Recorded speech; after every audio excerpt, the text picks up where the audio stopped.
Hello everyone and welcome to another episode of Tinfoil Tuesday. How is everyone doing? Hoping you're having a wonderful week so far. And I'm free.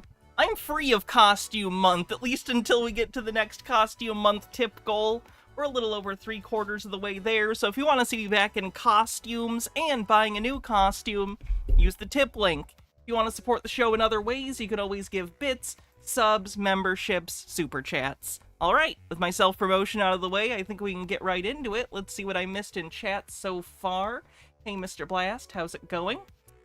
Lady Ann, thanks for 47 months, says, woohoo! Alted Undying with a 10-stream streak says, woohoo! 10 streams. Lots of woohoos today.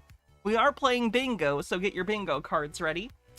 Phoenix Leftist with a 170 stream streak, which is just madness. Thank you so much for the constant viewership.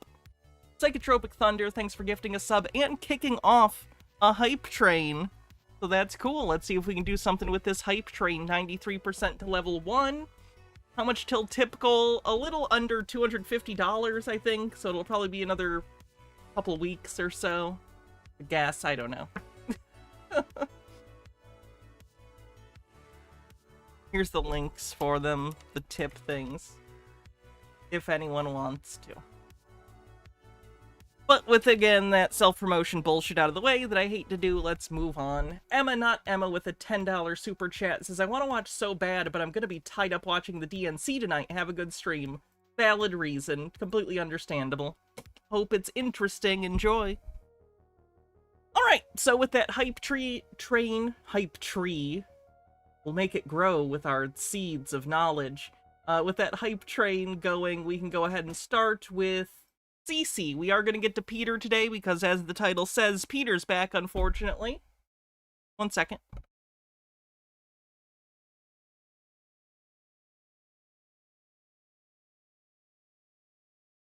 Do we have to start with Cece? Yes, because I said so. Did I see Trump faking a Taylor Swift endorsement using fake AI pics? I'm genuinely wondering if he got fooled. Because he is super old. He's like 80 years old. He may have genuinely gotten fooled. But who knows?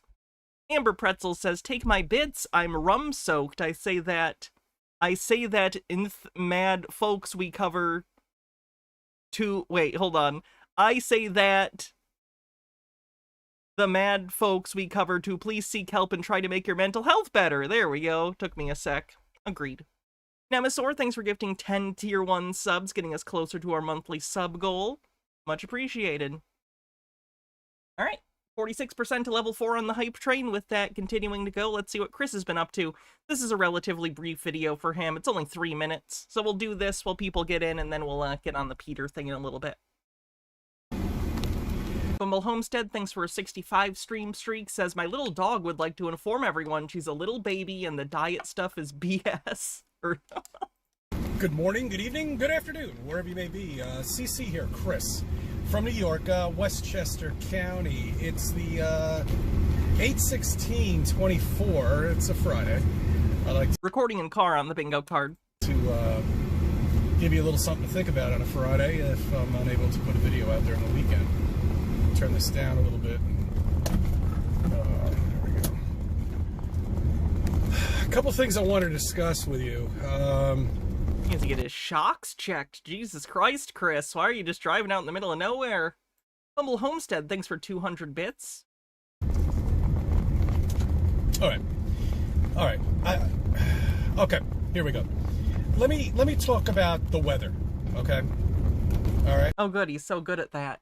Ashley says, if I could travel back in time, I'd show H.P. Lovecraft episodes of the series Lovecraft County, mostly because it would drive him insane to see African Americans in the lead role of a show based on his works.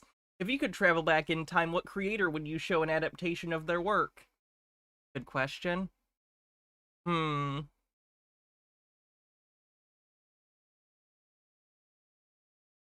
That's a really good question. Did Gene Roddenberry live to see the best of both worlds, or did he die? Because maybe that... Other than that, I'm not sure, though. Maybe Rod Serling in the newer Planet of the Apes movies? Because he wrote the screenplay for the first Planet of the Apes. Steve with the Q says, PSA, recording in car. Okay, recording while driving. Dangerous. Don't be like Chris for many reasons. True. Don't be distracted while driving. 62% to level 4. Well, not the weather, but what's happening with the temperature, and let me just get right into it. Does he mean climate? Is he trying to think of the word climate? So what I've noticed, and I used to be on the swim team, okay, when I was a kid. What a sight. Just Chris in a Speedo. That must have been interesting. Nerdy with a 15-stream streak says, if you're not seen it, look up Secret Level trailer, anthology series on Prime by the Love, Death, and Robots guys based on video games. Okay, I'll check it out. Yeah. And I remember... Not right now, because copyright reasons, but later. During that time when I was on the swim team, I'm going to move this over a little bit. There we go. It doesn't look too good. Sorry, by the way, my hair looks weird. I had it in a ponytail all day, and I didn't do anything with it. I just let it down, so now it looks kind of fucking weird. So, while I was on the swim team, I remember the instructor, or team coach, shall we say, what a job he had. Do nothing. Overthought says, I'd show whoever wrote the Barber of Seville, the Looney Tunes episode based on it. Rabbit of Seville. Good Looney Tune. Grayline, what do you want me to wear for the hats off? Useless. It's just like my tennis coach, you know, hitting us with tennis balls. See, that was back in the 80s when you get away with that shit. You know, now forget it. You do something like that? Oh. Anyway. Yeah, it's generally not cool to, like, abuse kids or whatever. It's not just, like, a funny thing. Like, it clearly fucked up your whole generation, Chris. Have you met you guys? You're all assholes who think it's okay to fucking abuse people and get mad when people stick up for themselves and call it woke. You guys are fucked up. You didn't turn out okay. So yeah, there's a reason.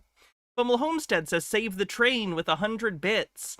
30 seconds left on the hype train. 70% to level 3. Back to what I was talking about. What I've noticed, and this has been happening probably for several years, and what I mean by that, probably about 5 years, somewhere around there. The hottest time of the day was between 11 and 2 o'clock, maybe 2:33. Okay, that was the hottest time. Now, I feel like that's going to depend on a large variety of factors, but okay. Stone Corbell, thanks for gifting a sub, and thanks for the hype train, everyone. Now what's happening is I'm noticing the hottest point of the day now is around 4:30, 5 o'clock.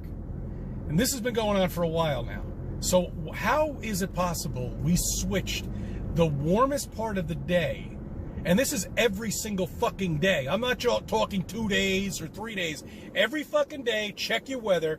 The hottest time of the day is around 4:30. That makes... It's almost like it's more difficult for heat to be released. It's almost like we're covered in some sort of blanket, like some sort of greenhouse effect. We should investigate this further.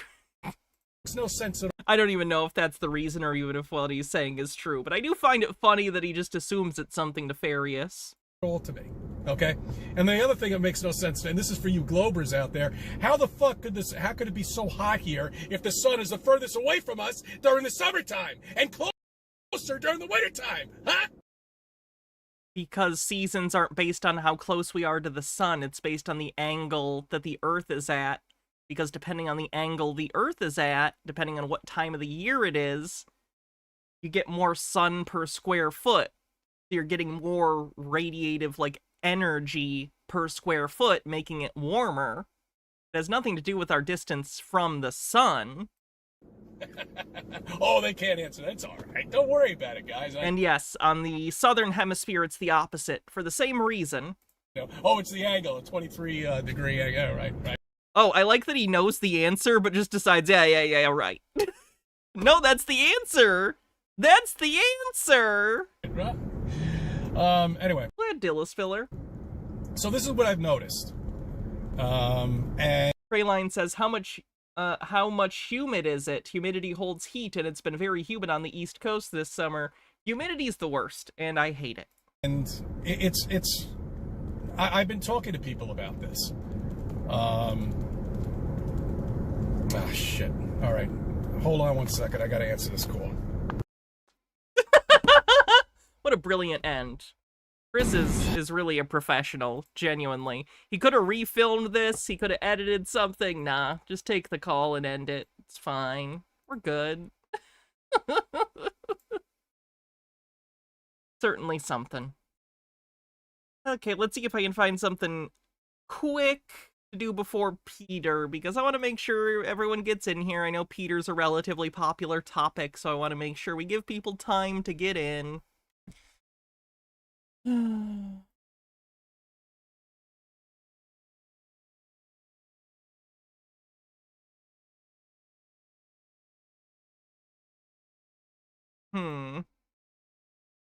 That's too long. That's too long.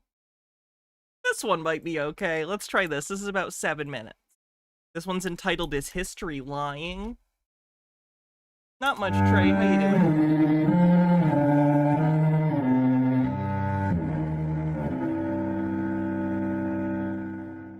In the year 708, very casually knocking this one out in the year 708. Any year would have worked, honestly. 706, 707 would have also been a winning number. I would imagine they worked on this for more than 1 year. That was probably the year of its completion. Anything goes if you're the mainstream narrative, until now. Because we all know that... And as we all know, there is one mainstream narrative, and history is not a collection of, like, first-hand accounts or second-hand accounts of events cobbled together into a narrative by various historians and cultures throughout history. It's one thing. We did it. Bad Peter news, CE Glass, unfortunately. This is just ridiculous and a complete lie. The logistics in building this before anyone even knew how to make paper is... Paper was invented before 700-something CE. The fuck is he talking about? It's Jaylee95. Thanks for 708 bits. Complete nonsense. Like, paper was invented in China, like, earlier than 700 CE, right? Am I wrong? Like, either way, his thought doesn't follow. It's not like paper is required for this, but like, okay, Google says AD 105, so literally this is 600 years later. Didn't Google that, I guess. 708. Wow. Oh, and did I forget to mention that this thing is in the middle of the water? Did I leave that part out? It makes it a pretty good defensible fort, I would imagine. It's probably why they did that. Well, yeah, it's in the middle of the water. And we are supposed to just believe that they had a great shipping company, an architect, a financial guy that would make sure that they had this all covered in the year 708. Oh. Yeah, it was a lot of people's jobs. That's like saying any big project now. What, you expect us to believe they built this whole building? Yeah, a lot of people were involved, I'd imagine, and it was many people's main job for years, probably, while they worked on it. Oh, and it of course lasts forever. With zero issues. Not forever. You said it was, what, 700-something CE? I imagine it's undergone a lot of restoration work since then. And not one flaw in the construction. It's perfect. Unlike anything that we have ever constructed today. What does he even mean, a flawless construction? There's no such thing. What is he talking about? How does the mainstream history... I'll probably watch clips from the DNC. I don't really care to sit through the whole thing. Any sort of big political thing like that. I don't like to sit through the whole thing. I'm already on board. I don't need the pep rally, you know? I didn't like pep rallies in high school either. make any sense at all at this point. You cannot go from this in 708.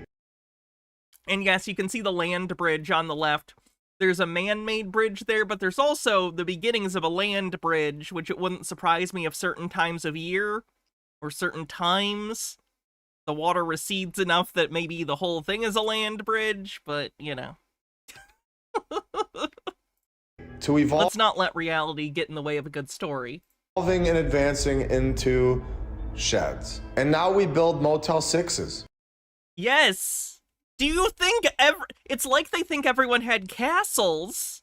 No, there was probably one castle in that region, and everyone else lived in fucking shacks. Did my school have an animal as a mascot, or was it problematic? We had Vikings as our mascot. Same logo as the Minnesota Vikings. It's crazy. How can anyone ever go into a history class again without laughing? The year 708 was just a year of brilliance, I guess. Yeah. This would be like comparing the Burj Khalifa to my fucking house. Like, yes, different buildings with different budgets and purposes are built to different specifications. Just because one guy has a castle doesn't mean everyone should have a castle. What are you talking about? It's like they're so flabbergasted by the reality of inequality, or even the practical purposes of a castle, which, let's be honest, there were practical purposes to a castle, politically speaking. It was defensive, right? You would use it to defend from, like, invaders and stuff. So there is a practical reason here on top of the opulence and stuff, but it's like he's incapable of understanding different buildings have different purposes, and sometimes you have really impressive buildings, and most buildings aren't, by comparison, because that's the nature of something that's exceptional. It's the exception, not the rule. All right. These buildings are from the previous civilization, and more people are realizing this every single day. And once you know... Oh, there it is. Yep, Altered Undying with a bigger picture from another time of day, I would imagine. And there you go. There's the land bridge. Woohoo! It's almost like that guy took his time to do the opposite of research. You know, you don't go back... Tide goes in, tide goes out. Can't explain that. Thinking that the year 708 built massive structures on a cliff in the middle of the water with a train that just pulls right up to the front door. And I was on Google Maps. I would imagine that the train was a later addition, as steam locomotion was not invented for quite a while after 700 CE. Just looking around and saw this city in Italy. And I went down to the street view and I saw that they have this fountain. The whole city clearly was found, repurposed, and is being used today. And because they have a fountain? As we spin this camera view around, we are going to see a griffin right above their front door. So we see the Tartaria logo all over the world. And then I was going to show you these door frames. Look at the size of the people compared to the size of the door frame. The wood door is obviously our work. The stone frame is from the past civilization. The size of the people were at least double. Why build a door frame this big? Well, you would because the people were bigger. Today, we can... Giants on the bingo card, Tartaria on the bingo card, believes evidence is self-evident on the bingo card. Red Pirate Mick with 100 bits says, the modern Gothic-style abbey was built largely in the 13th century after a fire destroyed the previous, much smaller complex. Ah, that makes sense. Rico59, thanks for a 16-month streak, much appreciated. Construct standard door frames at 96 inches for newer homes, which is 8 feet. We can all agree this man is probably 5 foot tall. I don't think this was even like a residence, was it? I don't know what building this historically was, but I don't think it's a residence. Ashley One Up says, I wonder if in 1,000 years people are going to look at skyscrapers in New York and run down abandoned homes in Detroit and claim, clearly Manhattan was built by some advanced race of giants. Don't worry, we won't have to worry about it. There'll be no human beings in 1,000 years. So let's say 6 feet to round it up. The existing door is double his size, let alone the entire stone frame. It's massive. It's at least... Is he aware of a lot of European doors that were built back in the day that are also very tiny? Because there are some places in Europe where they have very old buildings where the construction is such that the doors are tiny. So how does he account for both of those things? He's 15 feet high. So I spin the camera around, and of course, they're doing construction. Because what would these buildings do without our help? And you can see... Fall apart! That's what old things do. Are you familiar with the concept of entropy? What the fuck? See this lady here. Look at how small she is in comparison to this door frame. You can... Oh no, perspective! He doesn't understand perspective! She's further away from the camera, so she's tinier! Oh my god, he doesn't know forced perspective! Oh god! It's like, if he saw Lord of the Rings, it would blow his goddamn mind! You can see our small entrance that we have built here at the bottom. This is the door size for us. Why would a civilization that is struggling through winters, riding around on horses and wagons, go out of their way to construct a doorframe that are 15 to 20 feet high? When we are supposedly bigger than they were, they show us Civil War outfits where they're like half our size. Using common sense. First of all, people have gotten a lot bigger over time due to better nutrition, so people have historically been a lot shorter on average than we are now. But also during the Civil War, there were child soldiers, so maybe jot that one down. Did you see a child soldier uniform and you were confused? The narrative is backwards. It's clearly lying to us. They understood construction and were very good at it. It lasts forever.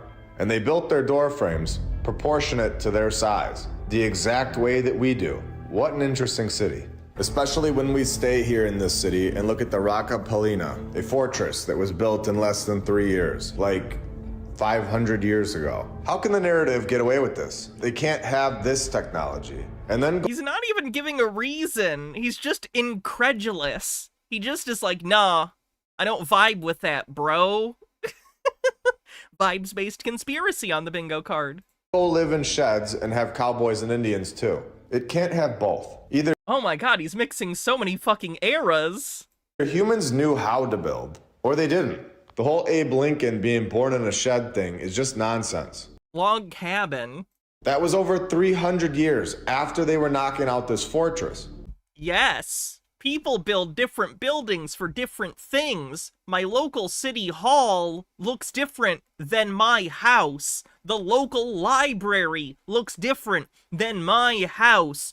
Local apartment complexes look different than my house. Skyscrapers around me look different than my house. Like, you can look around you contemporaneously and see that all buildings are not standard of material or make or quality. How do you not understand how to translate this back into history?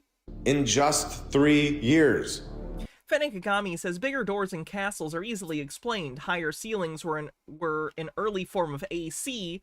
Also remember wagons and tributes would be delivered to castles, so the tall doors were built to accommodate those stacks of shit and weapons of war. So in 300 years, they forget. I'm not living in a castle. Not yet.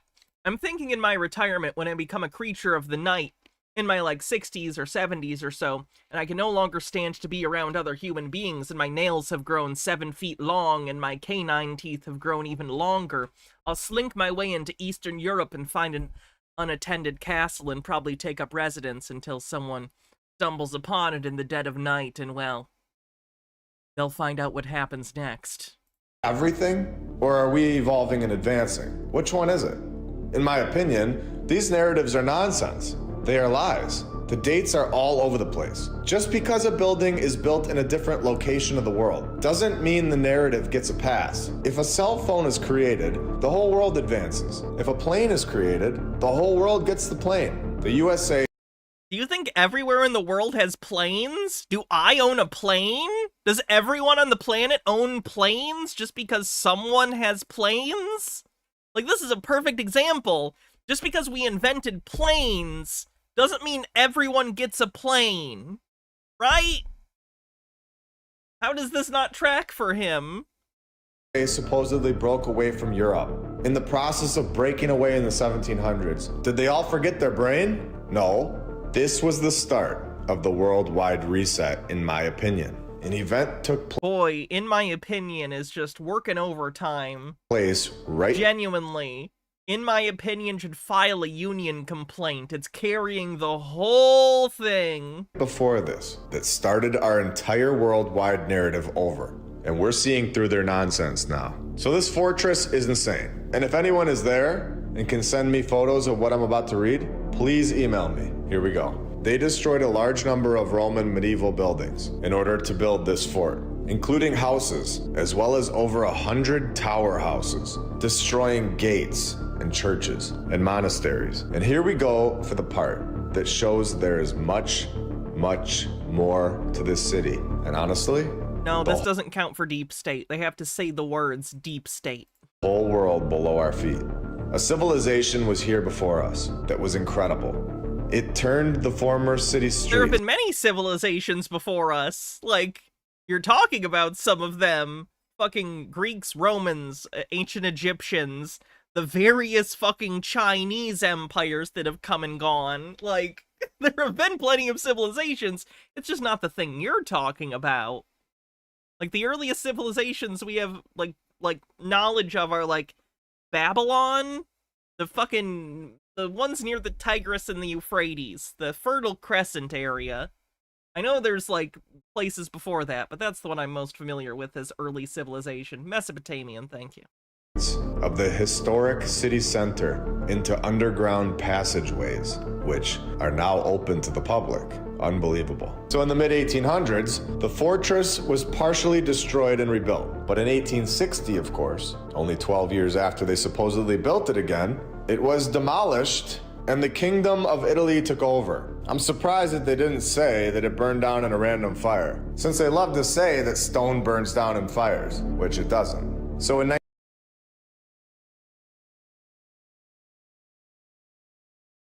Benigami says, you'll make your guest binge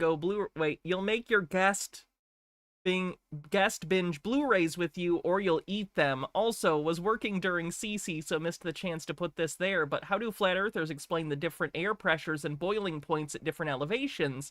Because those make no sense on a domed earth with no gravity. They believe in pressure. They just think it's caused by buoyancy. They would say density. Like, I know that doesn't make sense, but that's what they would say. They would consider it a buoyancy thing. They would consider it a pressure thing, like, it's stacked on top of each other, so therefore, and you would say then, well, why does that matter? Where's the vector coming from for the pressure? Why is the one on top, and the one on bottom? They don't think about this. To them, they just use buoyancy, the word, as a thought-stopping mechanism, so that's probably what they would say. 1932, they go down into these tunnels and destroy whatever was there that they don't want us to see, as it would ruin their narrative in a second.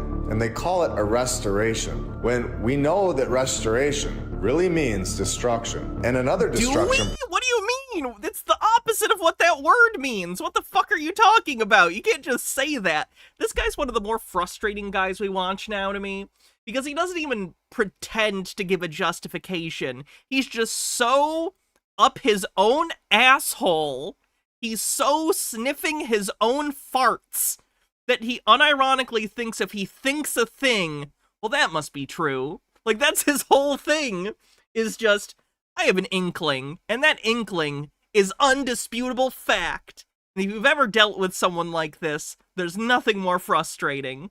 Project in 1965. And guess what? They left us a wall to look at. Incredible. So I hope this clears up more for everyone, that the history that we've been told and forced to repeat over and over, generation after generation, is a lie. And they just throw dates around, and everyone just believed it for years. It doesn't matter what date they say. Nobody was there to verify it. And stone doesn't change the way that wood does over time. So if a building... Sorry, did you just say stone doesn't change? Sir, could I introduce you to erosion? Might I introduce you to my good friend, fucking erosion? What in the world? And even if the stone didn't change, they're generally held together with some form of mortar. Mortar certainly fucking changes and loses its adhesion over fucking centuries. What are you talking about? Or in this case, an arch, is built 100 years ago, or 5,000 years ago, if it was built in New Not the one you said, not the 5,000 one. York, or in Italy. Oh, maybe it was, I don't know. Nobody would know the difference. So in Historians with a speciality in that particular kind of architecture from that period would know, because that's their fucking job. this story, they're gonna tell us that this arch right here was built by people that were about 1,100 years away from creating paper. Again, no, this says 3rd century. Oh, 3rd century BC. That would be about 400 years or so. Paper isn't a prerequisite for this, sir. At least you got the dates better on this one as opposed to earlier, so that's good. Hydrate. Can do. 1,300 years ago. We are told that this arch was made in the second half, not the first half, the second half, because they're gonna get specific now. So the second half of the 3rd century BC. So that Yeah, I would imagine they have some reason to know or believe quite confidently to make the statement that it was in the second half, whether that's because of something that prevented them from building it in that style or with that material prior to the second half, or some political reality that we know about. Like he thinks they're just pulling stuff out of their ass. And that's literally what he believes. It's frustrating. then they restore it in 40 BC. Not 41 Yes, we had parchment and papyrus and other things. or 42 or 39, but exactly 40. And we fully trust that. Oh, we don't? No, we don't. This guy's like a shitty, angry video game nerd. What a shitload of fuck. Garotz with 25 months says, look at these scientists being specific and shit. I hate them. Alright, let's take a look at the bingo card, and then we will watch the Peter video, because yes, Peter has returned. Let's see what we got. We have Flat Earth, recording in car, incorrectly believes evidence is self-evident, vibes-based conspiracy. I'll get to your thing in a sec, Amber. Giants, racist disbelief of historical achievements, doesn't understand their problem is capitalism,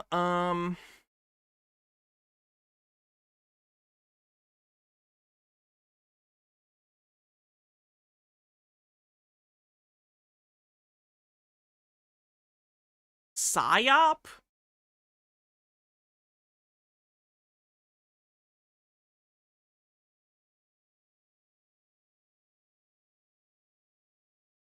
Weather control for the stuff that Chris was saying. Yeah, it doesn't understand architecture. Where's that on the bingo card? There it is. I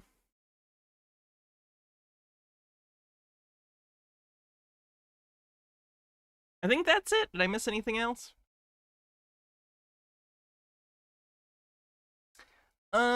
So Amber says these people can't grasp how different feudalism as a system was from capitalism. Used to be that if you got a few dozen of your boys together, you could beat up the rich guy and take all his stuff because it was tied up in metals and agricultural produce. If you fled before the Lord summoned his knights and militia, you were set. Thus, it was necessary to defend your wealth. Now rich people have their money tied into stocks, pensions, and debt. These structures are no longer needed. Toreador says, teamwork makes the dream work, more like it makes people scream jerk. My life is the little red hen fable. I was in the little red hen as a kid, a little play in kindergarten. I played the farmer. I helped mill that fucking grain, so my character got to eat some of the bread, because I helped. So there you go. That's what put me on the path to success. Playing a fictional farmer.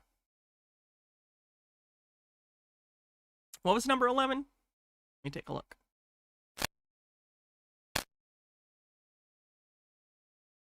Oh, yep, Tartaria. Sorry I missed that one. That was glaring. No, not idiot. It has to be idiot says they're a genius. So they have to either say they're like super smart or everyone else is dumb except for them. They have to outright say it.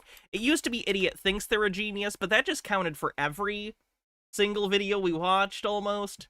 So I changed it to says. They have to verbalize it. Alright. Time to see what Peter's been up to. Uses AI on the bingo card because, surprise, Peter's very into generating AI images now. Because of course he is. The most powerful team of superheroes and the most powerful team of supervillains are... I just want to point out that the image he generated here, which I can, let me pull up a way for us to look at that a little closer. Let me find my button. Button, who's got the button? There you go. So we have an AI garbage of Batman, another Batman on the left, Sort of a The Flash Batman, Blue Beetle Batman, Shazam, maybe an Iron Spider-Man, and I can't tell what else this is. It's kind of just a slop. A sloppy mess. Not in the fun way. Are fighting over the next 6 the most powerful team of superheroes and Okay, I do like that the Captain America looking character looks like he has a plane as a symbol, so I'm just gonna assume he's Plane Man! the most powerful team of supervillains are fighting over the next 6 months. And what are they fighting? Also, I do want to point out, what camera did Peter buy? Because I would like to buy whatever camera Peter has. Because holy shit, it's like he's shooting in 4K. Like, I have a lot of criticisms for Peter. He's got like a soft blur in the background. What's that called? Soft focus. It's kind of nice. Toreador says Captain Tasty Pants. Captain American Airlines. Oh shit, that's a good joke. Chad will come up with a joke and then it just makes me reflect on my life and go, why am I the one doing the stream? You'd think I'd come up with funny jokes. Fighting for planet Earth. Whoever wins gets to decide the direction of humanity for the next 100 years. This is the most 100 specifically? Is that like a contractual thing, or Captain Bank of America? That one's pretty good too. exciting time in all human history, at the same time the most dangerous. And it's going to be starting over the next month all the way until January, when maybe, hopefully, if we're lucky, Trump will be back in office. Back in office? That means Peter has accepted that Trump is not the secret shadow president. So that's some kind of progress, I guess. The final battle. From First place. And the whole reason there's this fight in the first place is because Team Trump, which is essentially Team Humanity, is trying to rid the world of the deep state and all their tentacles who have just destroyed humanity. Ooh. And infiltrated the government and our school institutions and our medical industry and food industry and kind of ruined everything. We're trying to destroy this and get rid of all this bad influence that basically is designed to dominate us, poison us, and dumb us down. We're trying to get rid of that, especially here in the United States, but we can't until we defeat the bad guys. And it's not as simple as rounding up people and arresting them.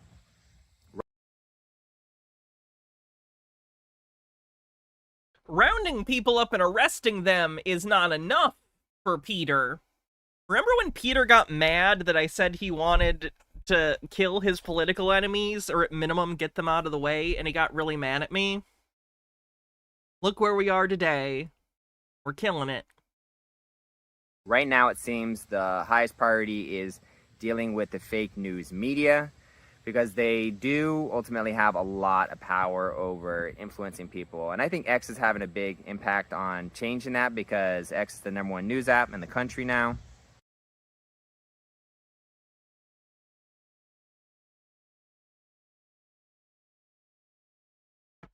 According to Android, at least. It's the #1 news app being used right now. So people are getting their news on X, and that's part of... He does call it X, unironically calls it, without even an asterisk. ...the plan to defeat the Mockingbird media. But this is really going to be a crazy year, and honestly, based on what I see happening, based on the most highly credentialed people like General Flynn or Kash Patel or Trump or Donald Trump Jr. The highest credentialed people. Former General Mike Flynn, Donald Trump, and Don Jr. Major changes are happening. For example, the only thing Don Jr. is qualified in is the creation and snorting of nose candy. I see in the next 6 months... Kind of like a coked up Willy Wonka. A 99.9% Are we still in contact? No, we haven't talked in quite a while. Chance of... I was trying to be hands-off because I was hoping he was doing better. I know he had mentioned a while back he had gotten a job, and I was, like, happy for him and hoping he was moving on with his life and kind of getting more in touch with reality. Clearly, that was for naught. So, of not just one, but multiple major terrorist attacks. I also see he is using his percentages. He's back to doing his percentages, unfortunately. not just one, but multiple major terrorist attacks. I also see a 99.9% chance of major food shortages and a 99.99% chance that there's going to be major technology outages. I'm talking about cyber attacks are the most likely, EMPs are the least likely, but most likely EMPs are the least likely. Good to know. cyber attacks on our electric grid. People have already been caught trying to destroy our electric grid, and there have been cyber attacks. Yeah, they were right-wing, Peter. The people who got caught doing that were right-wing. There could be tech outages like this whole CrowdStrike thing. Many people think that was a beta attack. Beta. No, that was a company. Again, this is a doesn't know your problem is capitalism on the bingo card. That was a company pushing out an update that wasn't ready due to, like, financial pressures from investors and customers. So no, that was a fuck-up. That wasn't an attack. CrowdStrike, which is actually the servers that had this whole impact on, destroying our ability to produce economic output. Basically, what CrowdStrike did is their servers are based in Ukraine, which is a corrupt country, and what they did is... Oh boy! Bumble Homestead with 100 bits says, I tried to use Twitter to look into local news recently. Dallas Black Dance Theater mysteriously fired everyone after they unionized, and what I got was porn bots and Trump ads. How are people using it for news? They're using it to make shit up and share it with each other. Is Peter pro-Russia? Oh yeah! Very! Unleashed this software that disabled and prevented a lot of devices from... that people were used like in airports and a bunch of different companies from doing their proper job. And as a result, that one update did... They're headquartered in Austin. Yeah, I don't know where their servers are based. Kinda doubting they're based in Ukraine. Don't know where he's getting that information from. $56 billion of damage. And that was just a beta to see how much damage they could do with a small update. What could they do if they ruined all the Windows computers? That's why we have to transition away from Linux, because we're giving Windows too much power. But basically... I assume he means to Linux, because Windows and Linux aren't the same thing. What I see happening is that they're going to do some type of cyber attacks. They're going to attack our electric grid. They're going to take down cell towers.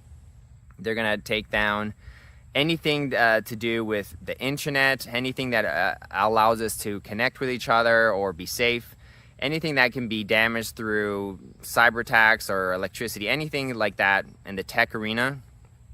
The chances are some of that is going to go down in the next 6 months. And it's important to be prepared. That's why I'm talking about it. Because if there's food shortages, if there's going to be major tech outages and major terrorist attacks, we should discuss. We should have a discussion of what are the proper prepper protocols, because being a prepper is only crazy if you're prepping for the wrong scenario. But if you're prepping for the right scenario, well, then you're not only not crazy, you are, in my opinion, the genius category, because you see what's coming. This is gonna sound mean, because I know him personally, but idiot says they're a genius on the bingo card. We got him. Ladies and gentlemen, we got him. Toreador says, in Greek mythology, Chiron was half man, half horse that was also the deity that gifted humanity with the ability to cure sickness. He was the centaur for disease control. GamerG with 16 months says, you mean the guy who makes bullet crowns is pro-dictator country? I could have never believed that. And you're putting up a shield, you're getting in a defensive position to protect yourself from these attacks. What can you do to protect yourself from terrorist attacks? And the reason I believe terrorist attacks are happening is because Kash Patel came out publicly and recently said there are cells of terrorists, people who've come in through the border that are just waiting for orders, and then when it's time, they're going to unleash these terrorist attacks. So that's why I'm 99. Jesus Christ, he just buys the worst shit. Peter's still part of the gun cult, as far as I know. 9.9% sure they're going to happen. And they have to happen before this election because, again, what I was trying to explain before is that the bad guys are trying to defeat the good guys, and to do that, they have to disrupt the elections in some sense or another so that they can win. And Trump stops that, and if Trump wins, then it's game over for them. So they have to cause enough disruptions. And as you've seen in every movie, the bad guys don't mind hurting innocent people. We're all watching a movie on the bingo card. Real life isn't a movie. Real life aren't movies. That's not how any of this works. Stop assuming that life works like movies. It usually does not. It almost never does.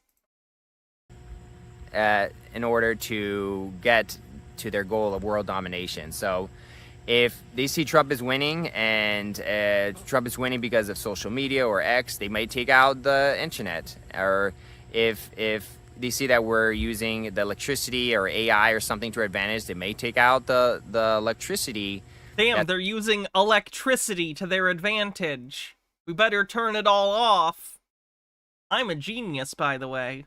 It's powering these AIs. Or if they see that certain areas are more likely to vote for Trump, who knows, there could be terrorist attacks. There's many ways you can disrupt this system and prevent Trump from winning. So this is the most exciting time, but crazy stuff's going to happen. In terms of terrorist attacks, how you can prepare for that is to try to go to a rural area, as cities are the most likely places for these terrorist attacks.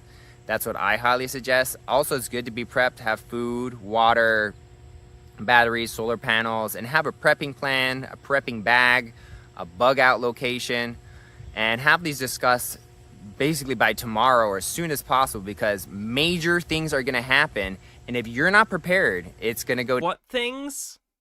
Major ones. Overthought says, honestly, this prepper attitude tracks for Christians, always in a state of prepping for the return of Jesus. Just transfer over to prepping for perceived future real-life events. Rumors of wars and all. Must stay on your toes, after all. Paranoia is a virtue. Ashley says, but Peter, Donald Trump doesn't believe in solar panels. Go down, and you're going to be in a vulnerable position, and I'm trying to warn people about that. As for electricity outages, cell phone tower outages, there were already AT&T cell phone tower outages, which I also think was a beta test to see how much disruption they can cause through minor cell phone outages. So that was a pretty big one, the AT&T one. And so how to prep for that? Just have a plan, a way to communicate. You know, if the electricity goes out, well, you can still use cell towers to communicate. If the cell towers and electricity goes out, have a plan to meet up with your prepper buddies at a specific location. Have a plan in no matter what scenario, whether it's electricity going out or it's the internet going out or the cell towers or all the above. Have a plan in place, because it's going to get real fast as the Titans fight each other. Think about this is not even science fiction. The most powerful villains, the most powerful heroes in all This is not even science fiction, he says while describing an entirely fictional scenario. Ashley One Up, thanks for gifting us up. Humanity are fighting for Earth right now, and this is not science fiction, and it's happening over the next 6 months, and we're going to witness it, and it's going to be dangerous because the villains don't mind hurting people. So we talked about terrorist attacks. You want to move as soon as you can to rural areas, stay in rural areas this year. As for tech outages, you want to have a prepping plan so that you are near your prepping buddies and you have solutions for any type of tech outage. Frayline says, having an emergency kit and plan is something you should have, but calm down with this. I agree, even storing like some, shelf-stable food and water just in case of emergency. Like if there was a natural disaster and you were cut off from like normal supply chains for a week or two, or even as long as a month. But if you're preparing for the end of civilization, you might as well give it up. If society ends, there's no planning for that. You're just gonna have to deal with it. And also, as for food shortages, which is also, I think, extremely likely, I think it's already happening. We're already seeing, shortages in certain products and prices skyrocketing. But I think it's going to be worse. It might get to the point if there's electricity outage or if there's internet outage that we won't have access to grocery stores. And if that's the case, the only way to counter that from a defensive prepper perspective is what? Store food, you guessed it. Store food, store water. I would recommend having anywhere between 3 and 6 weeks of food stored. And if you can't store that much water, which I certainly can, make sure you live near a place that has water. Now, I noticed that Check. There's some noise Michigan joke. Great Lakes. and people are going to be cutting grass here in my area. So I'll end this prepping vlog, but be safe out there. Be careful. This is very serious. This is very dangerous. And we need to be prepared for food shortages by prepping for food, tech outages by having a prepper plan in any scenario, and terrorist attacks by staying out of major metropolitan urban areas where there's a lot of people, because that's most likely going to be the place where these terrorist attacks are going to occur. All right, stay safe, everyone. I'll be posting more videos and content out there because I think it's very important that we're prepped for these major black swan events that are going to occur in the next 6 months. Take care, everyone. Be safe and be prepped. See you later. So I guess Peter's back, which isn't great. I don't like that. We'll cover him because I think it's important, because I think he's a pretty prototypical example of like a QAnon Trump conspiracy theorist, but at the same time it's also really depressing because there are times when it feels like he's getting better and sometimes he feels like he's getting worse, and it's frustrating. It'll be interesting to see how the rest of this election season plays out for Peter. Toreador says, I'm 45. I've been ready for the world to end for about 20 of those years.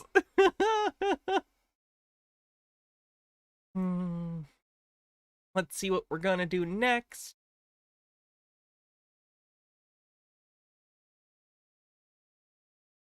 I was interested in seeing more of this Scalar healing grifter. You can put chilling grifting on the bingo card because this is a grift. This guy basically claims he can heal you using light, scalar light energy, and he doesn't even have to have you with him. He just has to print out a photograph of you and put it in his machine, and he can heal you that way. Well, that's certainly a claim.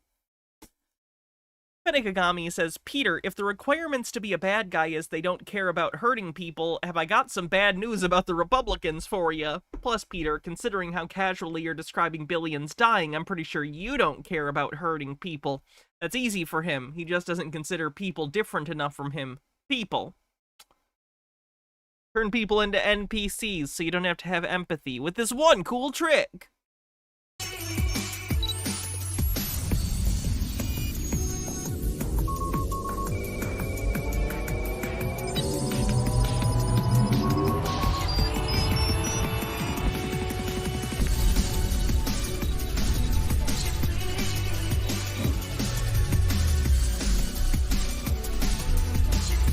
Please stick a UV light up your ass. I hope he has a flared base if it does. Flared bases, people, they're important. You don't want to have an embarrassing trip to the emergency room. Unless that's your kink. Then maybe you do.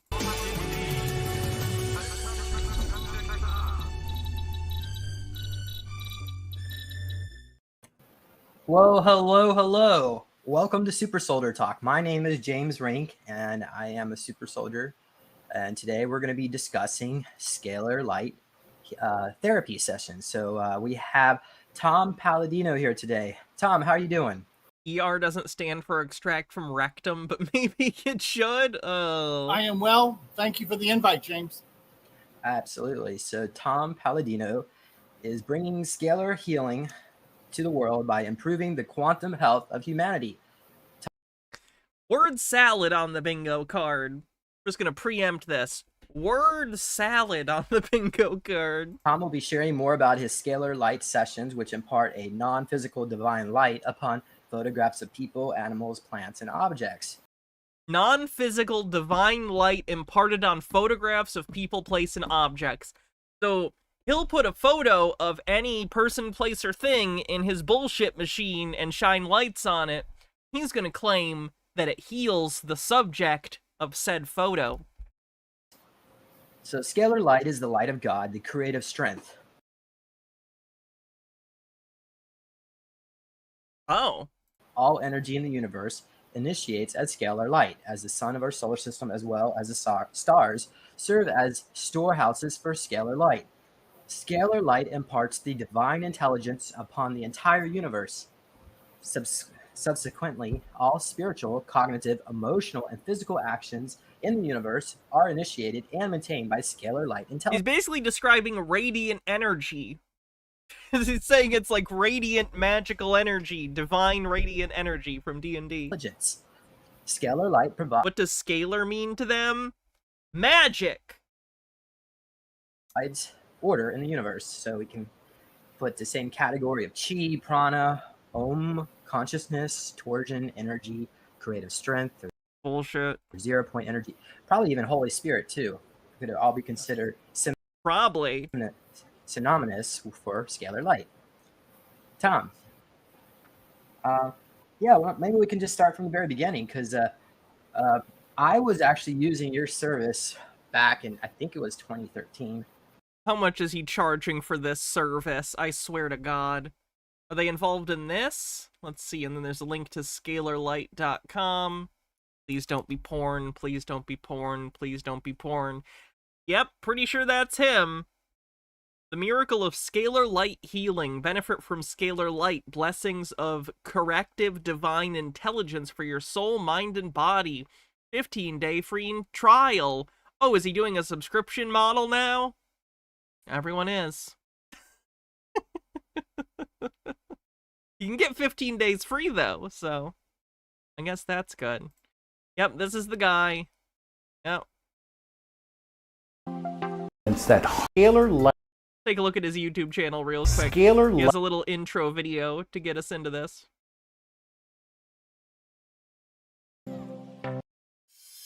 Let's read this. Disclaimer, scalarlight.com is for informational purposes only and is not intended as a substitute for advice from your physician or other healthcare professional. All product claims and testimonials made about specific products of our services on or through the site have not been evaluated by the United States Food and Drug Administration and are not approved to diagnose, treat, cure, or prevent disease. You should not use their information on their site for diagnostic treatment or any health problems, or nor do we encourage that you discontinue any medical or service by your physician. Any attempt to diagnose and treat illness should come from under a direction of your healthcare provider. Your photos are confidential and will never be shared with anyone.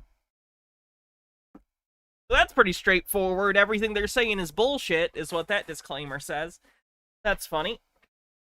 Tea with Goblin says, my dad is a doctor and spent years working in the ER when he was younger. It wasn't that unusual to have people come in with objects stuck in embarrassing places. His favorite story is someone admitted with a lemon where it shouldn't, the sun don't shine. Admitting paperwork noted necessary procedure as lemonectomy. Classy. If micro machines ever come back, I'll have a job. That's a niche joke.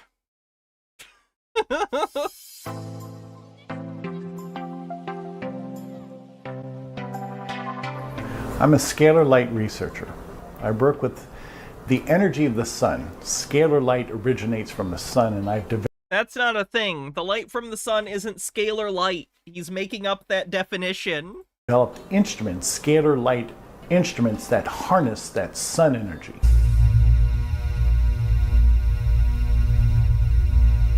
Scalar light is the life force of the universe. So without scalar light, life would not exist. So what I'm trying to do is harness scalar light to improve human health.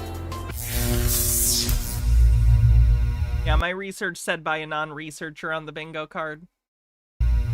I loved Nikola Tesla. I loved what he was doing. And I knew There's in no some such thing as scalar light. Light is a vector. You way did I miss would Peter Gitara, but it'll be on the VOD later.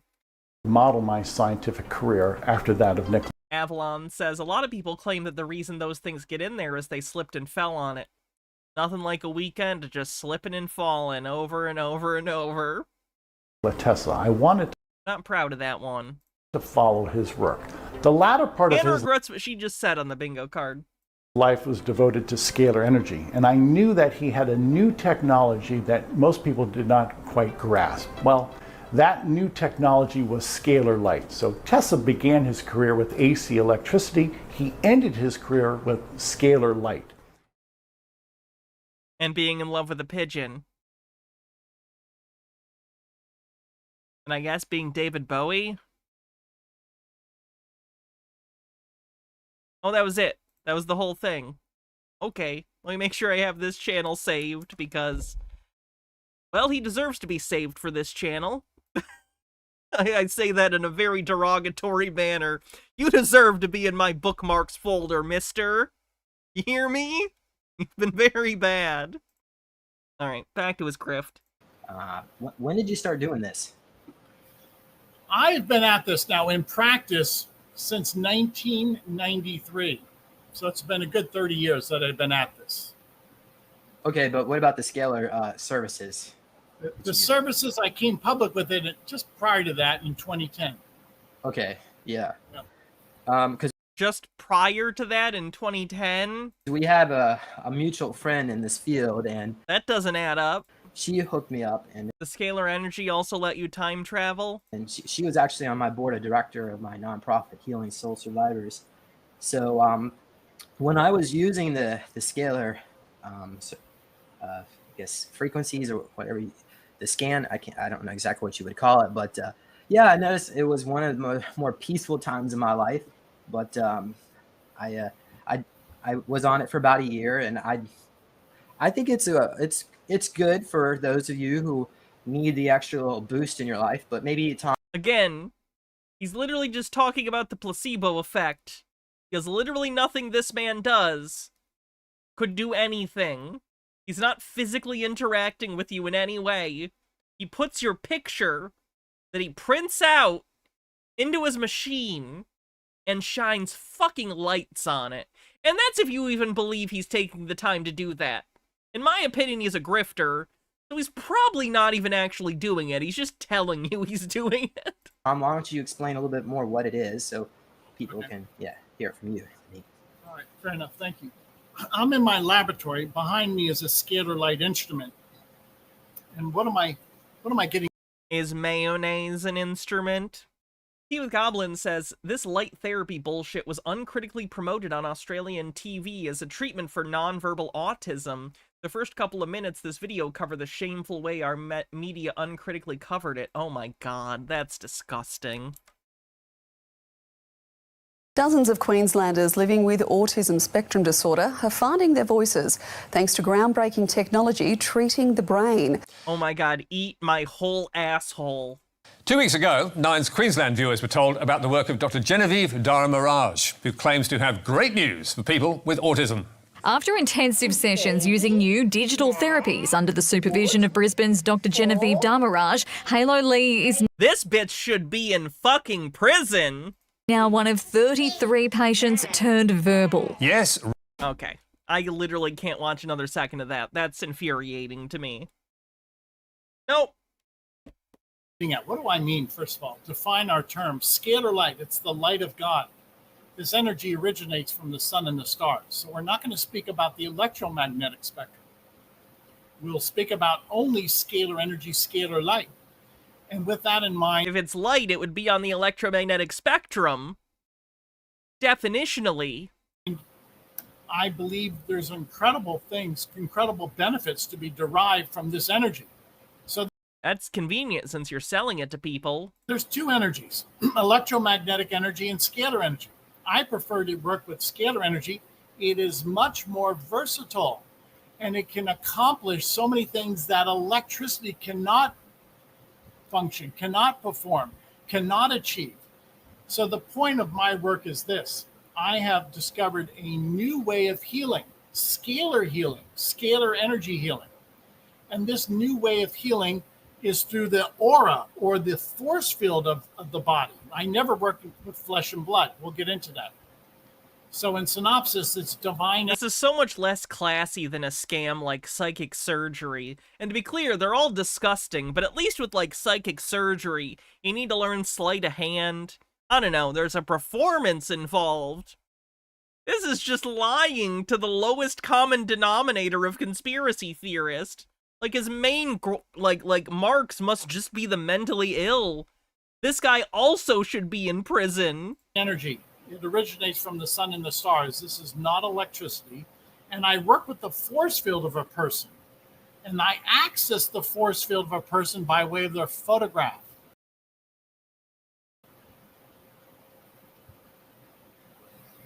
Very good. So, yeah, why don't you tell us Very good. Not going to question any of that. what exactly is scalar energy? Look at this photograph. Gonna shoot it with my scalar beam. Gonna take your fucking money. No chargebacks allowed. I mean, I guess we know like but how do you create it? Because I've read something about where two light forces come together and it's like a 0 point. Maybe go a little bit in that. Yeah. Scalar energy, the fact that it originates from the sun and the stars, it's fundamental energy. So What does that mean? That doesn't mean anything. Fundamental energy. What do you think that means? have to be able to capture that energy from the sun and the stars. Scalar energy is all around. It's in your living room. It's in Oh, why do I have to pay you then? Seems like I shouldn't be paying you anything. it's in your car. It's in the stratosphere, but we have to harness it. It's weak. We have to be able to coalesce it or harness it. This is what a scalar wave would look like if we could visualize it.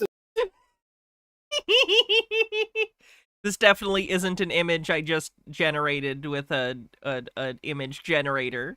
This is very real DNA light. Phyllis Filler says he means it's energy from his fundament, straight his ass. The double straight from his ass. Helix. And if you look at the DNA, it's the same ratio and proportion as our DNA.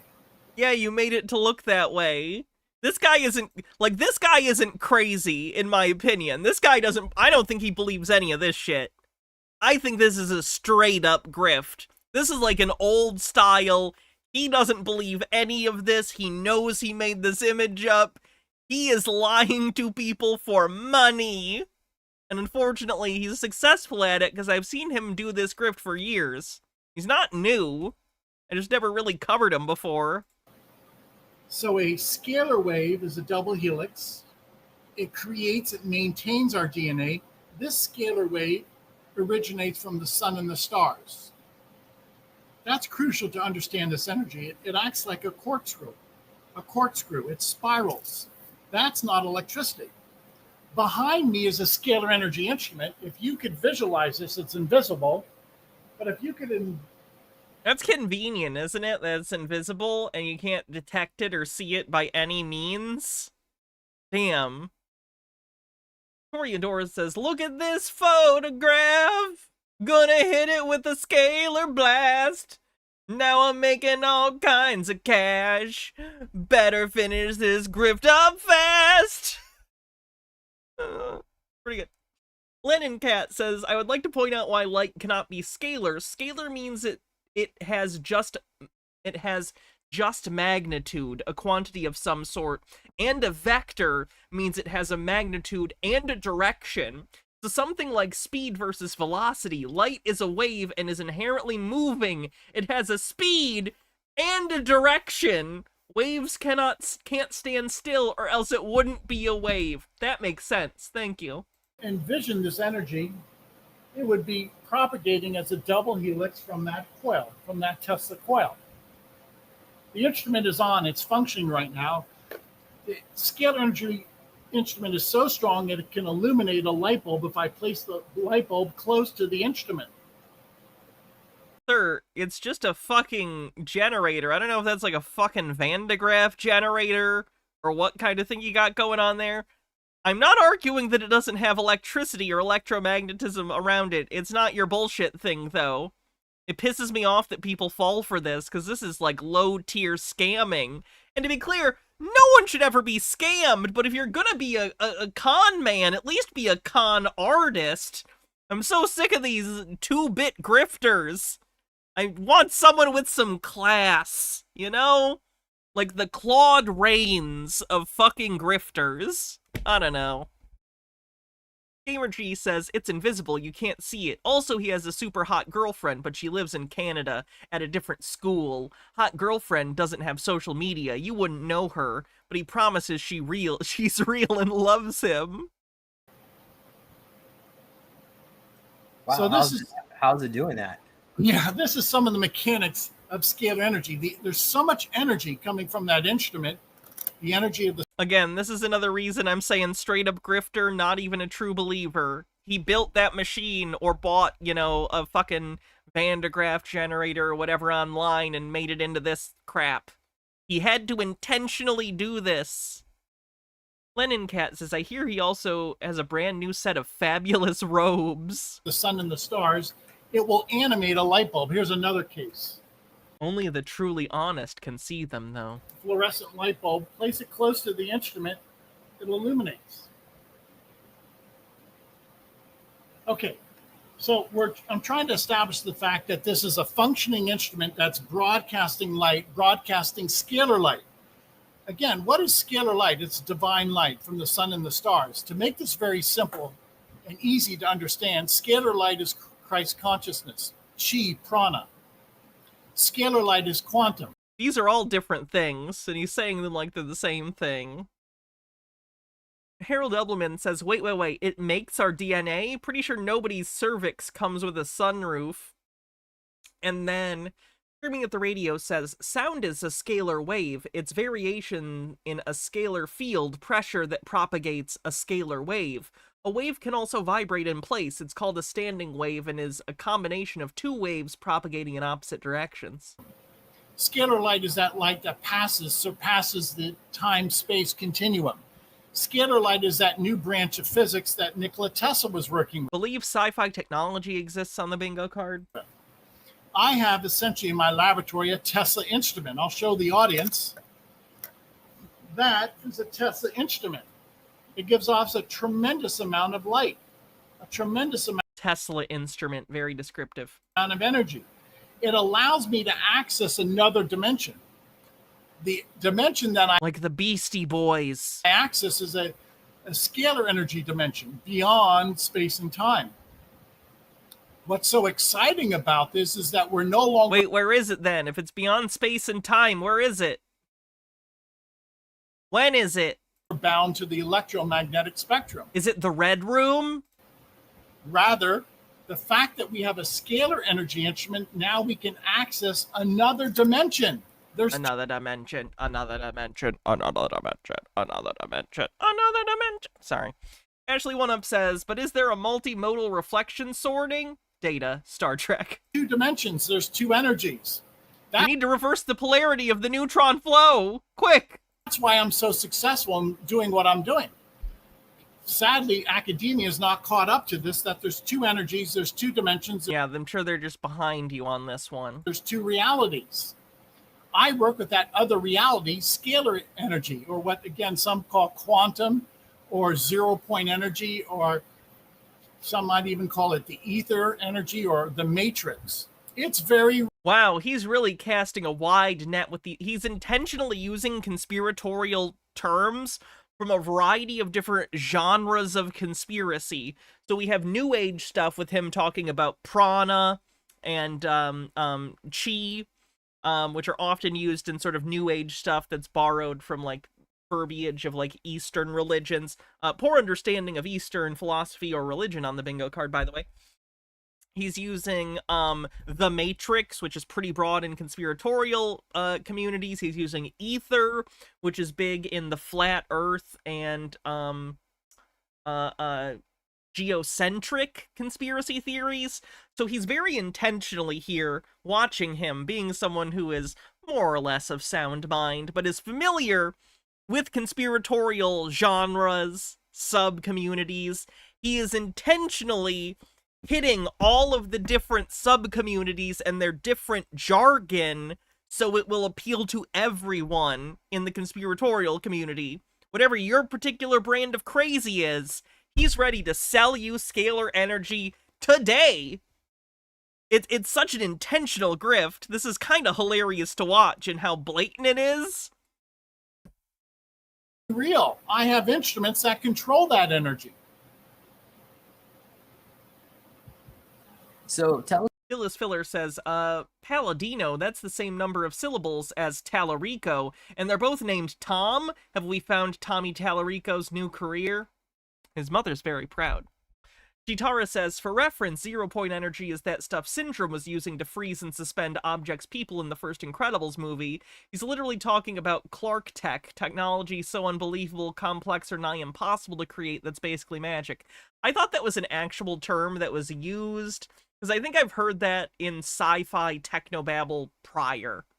So I don't know if that's an actual term that's ever been used in actual science, but I do think 0 point energy, well, it was name-dropped by Syndrome when he, uses his glove to freeze the Incredibles.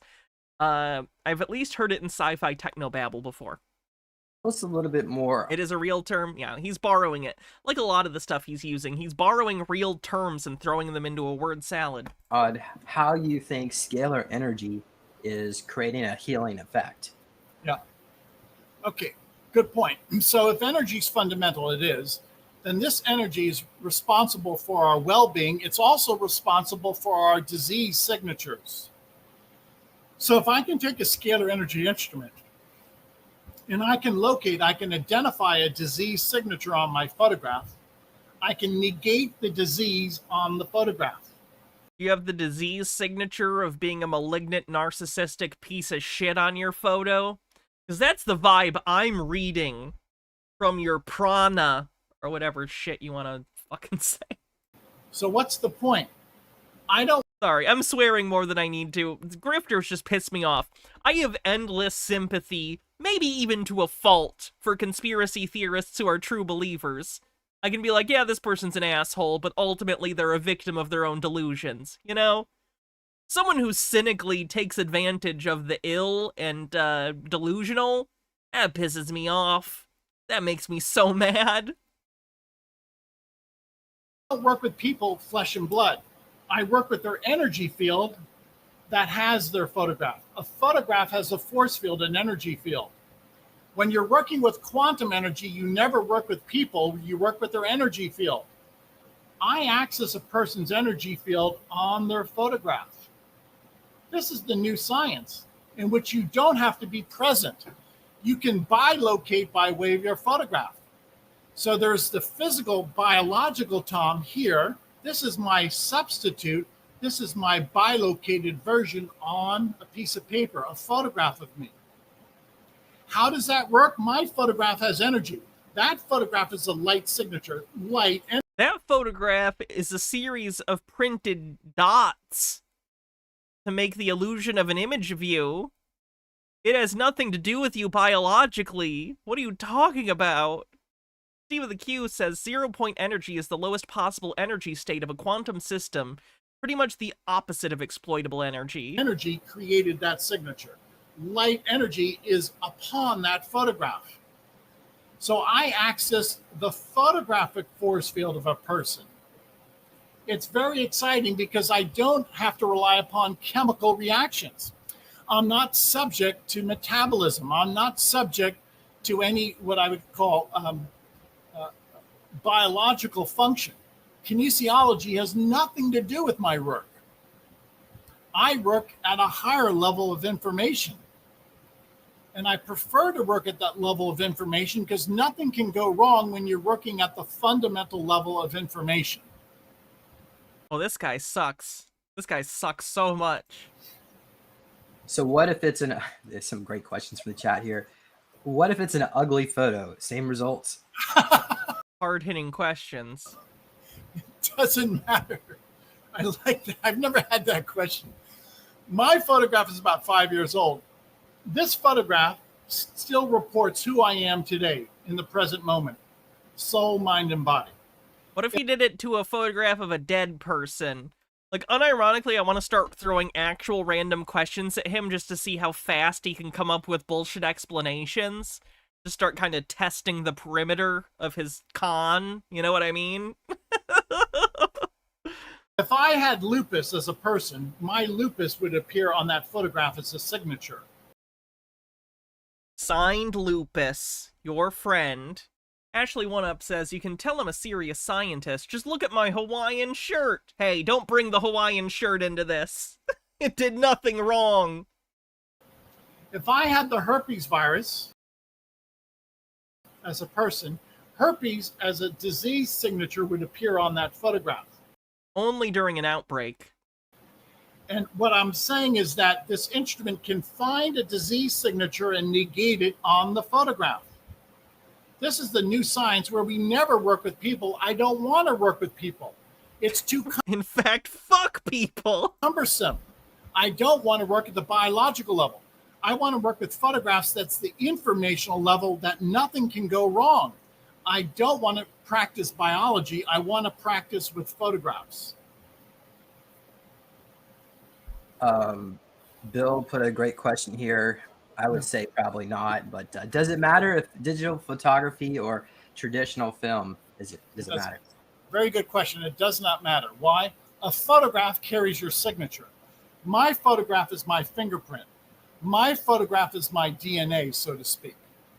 My character is on that photograph. When I started in the 90s, we were using Polaroid photographs. We don't use Polaroid. We just use digital. We just email photographs. Now, all of our work is through an email photograph. The key is this: a photograph is unique. My photograph is unique to me. There's only one Tom. There's only one signature of Tom. Like, I would want to ask him, what if I generate an AI image of a person that doesn't exist and you use the thing? What happens? That signature is Vitara says, well, memes are the DNA of the soul after all. identical to my signature. Wow. Okay. And this interview, I know we've covered this interviewer before. He's the super soldier guy who, like, thinks Nazis are cool. He's a big, awful person. Surprise. This is a terrible interview, even by his standards. He's just like, okay, next. Like, he has no input. we'll go over here. This is a good question here. How recent of a photo do we need? Good question. It doesn't matter. The signature is what you want to access. Sonogram. Can I use a sonogram? What if I took a picture of my dad's balls? Not me. What if a picture of my dad's balls existed when I am still a sperm all up in there? Just saying. Gotta draw a line. The signature could be, this photograph is 5 years old. It doesn't matter because in scalar energy, there's only the present moment. Even though this photograph is 5 years old, it still reports who I am right now at the present moment. Age does not matter. Why? Don't worry, everyone. My dad had a vasectomy some years ago. I'm one of a kind, okay? I'm one of one. No more Hannahs. Time does not matter. In a scalar energy environment, everything is in the present moment. Only one time in the present moment. Thank you. Okay. So next question. Maybe we can, I don't know if maybe we should even comment about the EE system with Dr. Sandra Michael Rose. So that particular unit is about $42,000. I don't know, the starter unit's probably maybe $24,000. So with your technology, you're saying we could just we don't actually have to buy all the infrastructure. We could just put our picture there. Correct. I guess theoretically we could, Dr. Sandra Michael Rose could have done the same thing, but it's okay. You know, everybody does their thing. But do you know, can you describe other, I don't know if you want to do that, but other types of inventions out there similar to that particular model? What else is out there right now? I mean, I guess we have like the Nikola Tesla coils, right? Tesla coils. I would say these instruments are unique. I'll speak for myself. This instrument is custom built. This is a custom built instrument.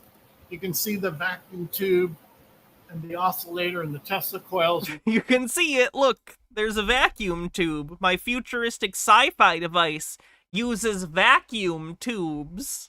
That makes sense. Receiver and transmitter. Sir, have you heard of transistors? They're a newfangled technology. Maybe look them up. It's custom built. What's the point? I can't compare myself to other instruments. So my instrument is unique. I have a unique approach and I have unique results. All I can do is just concentrate on what God has given me, which is this type of technology. I like the fact that there are other quantum healers out there. I really enjoy the fact that this is starting to catch on, and that quantum healing through the aura, through the force field, is becoming more and more accepted by the general public.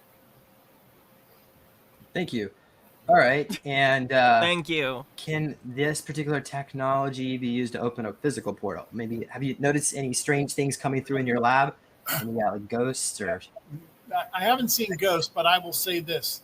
It does open another dimension. Many people tell me when I work with this energy, their dream state is enhanced.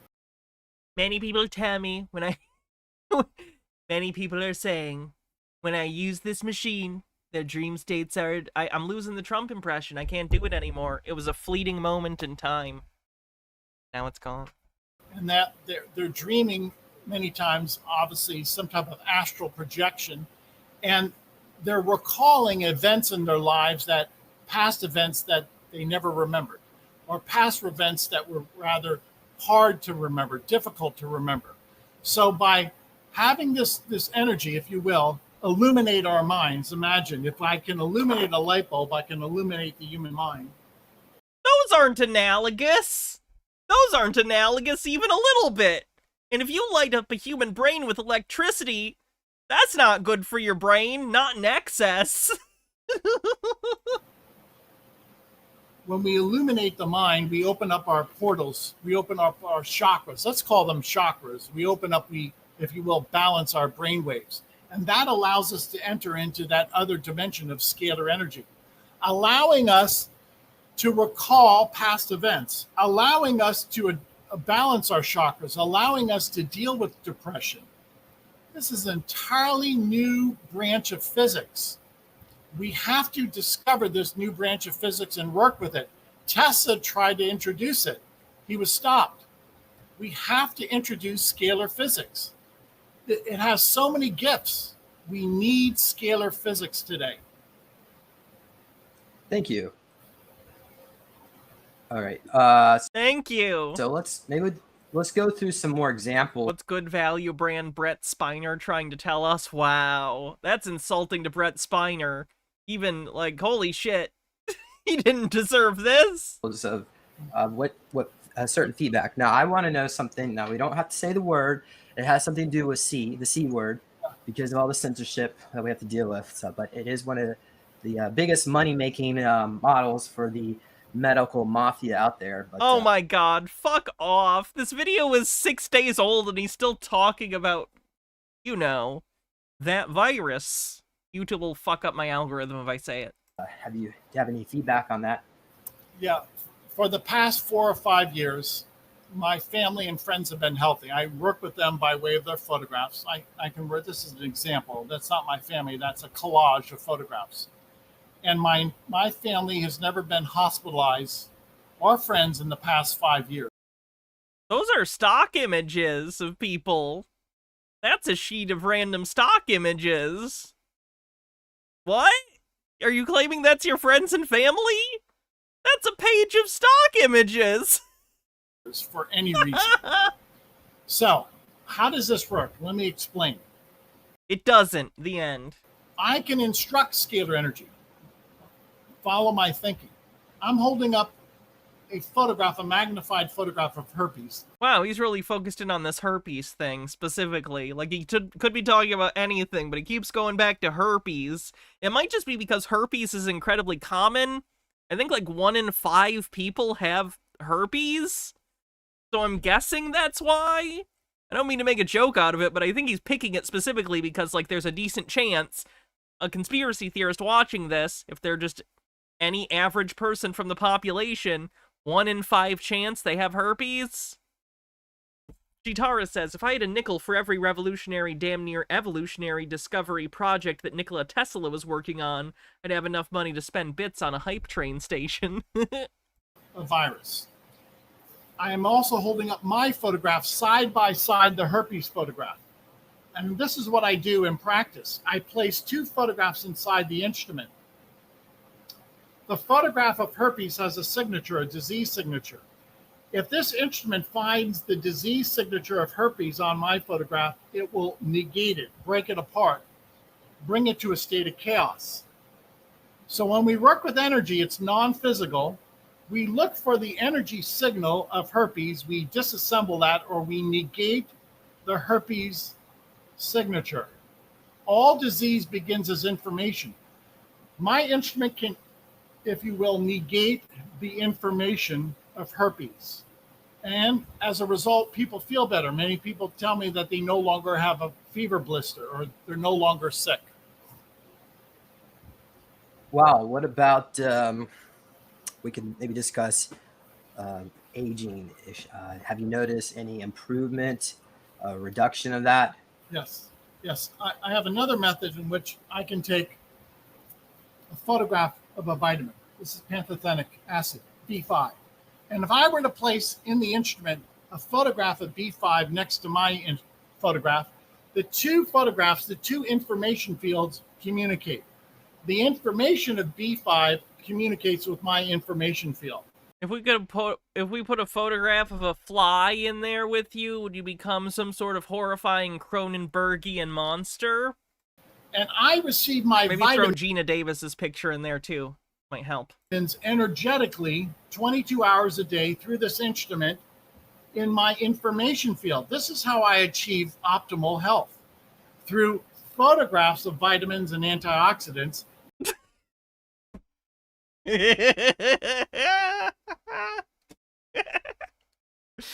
Toreador says, for fuck's sake, is this all a grift so he can tell people I don't have herpes again?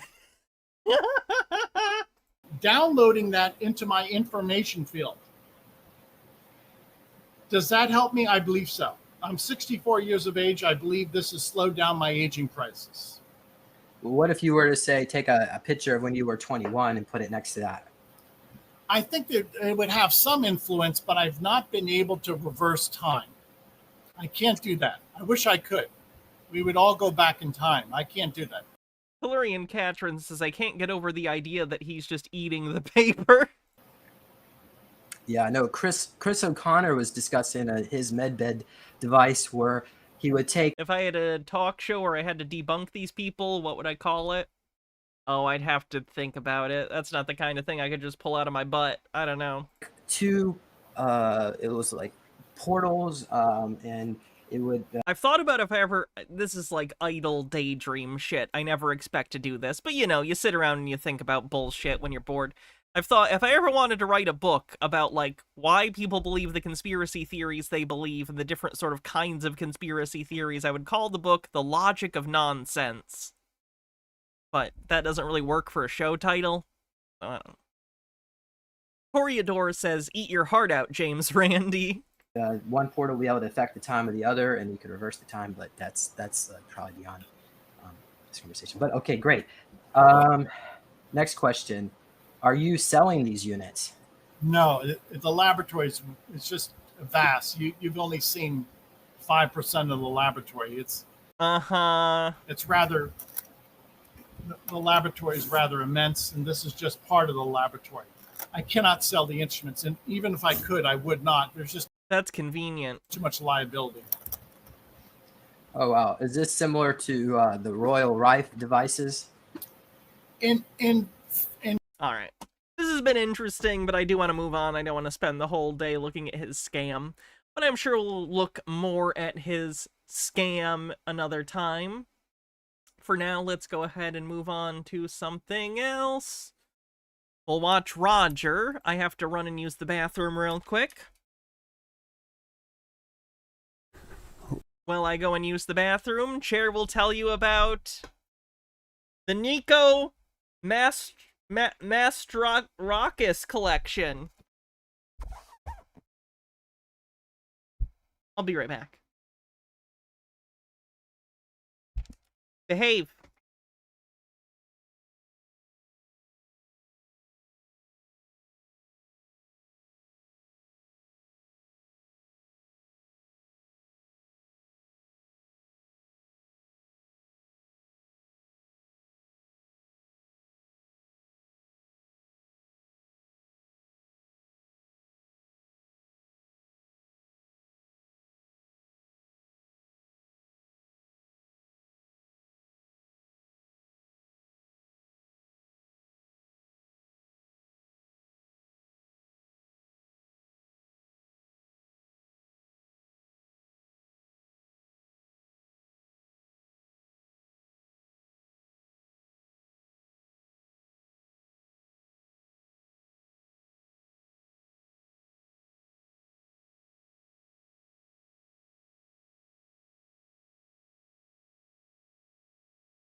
H-Beard says, Chair was telling us that purity is more important than harm reduction.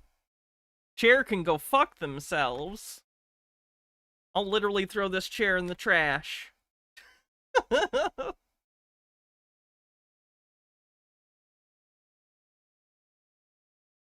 Did the paper video count as rounding error? No, it didn't.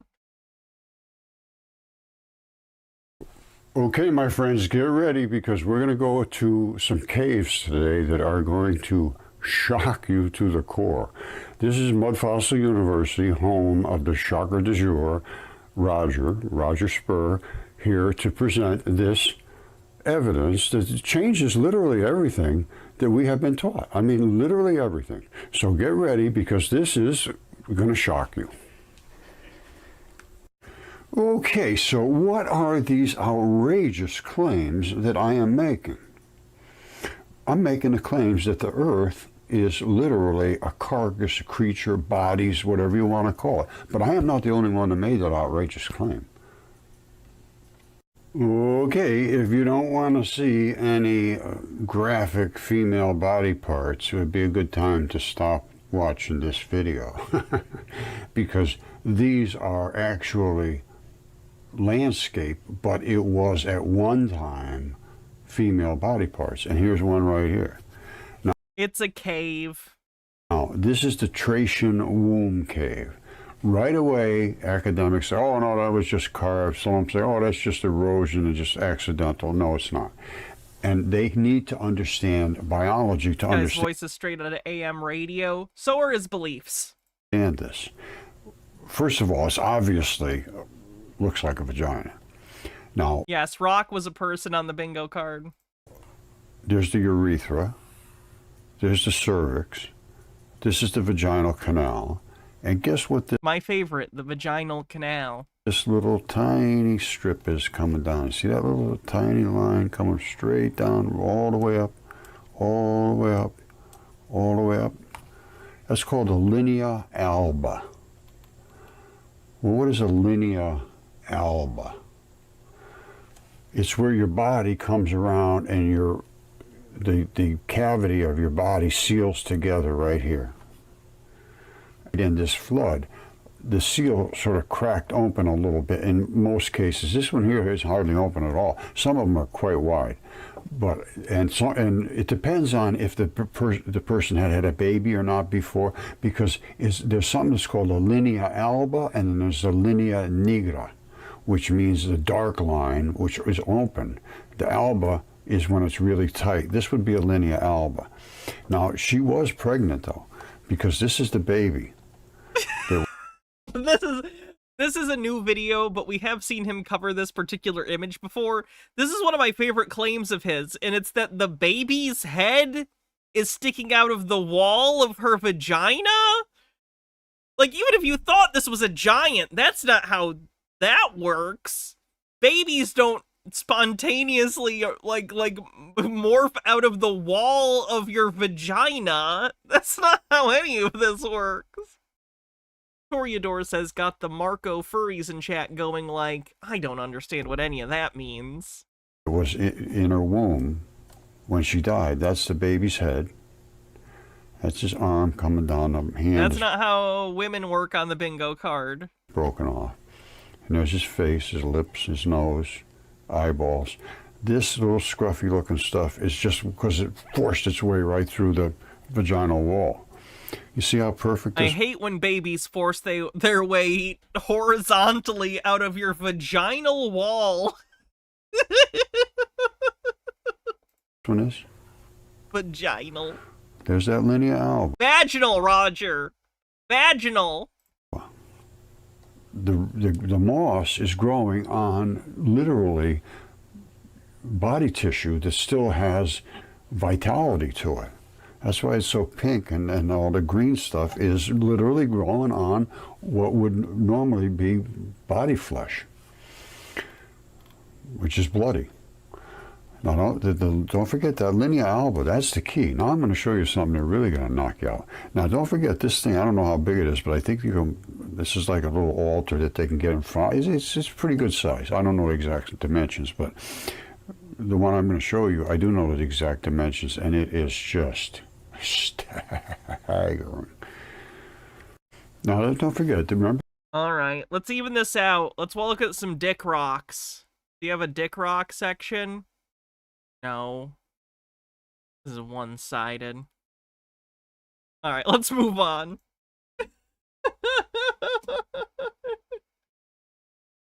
Horax, don't worry about it. He thinks a cave is a giant's vagina. You know how it be. Oh, you know that channel that transvestigated, like, board games and stuff? And transvestigated the Flintstones? Her channel got removed by YouTube, which is good. I am a little sad that, like, I won't be able to see that incredible content any longer, but it is good that her channel was removed.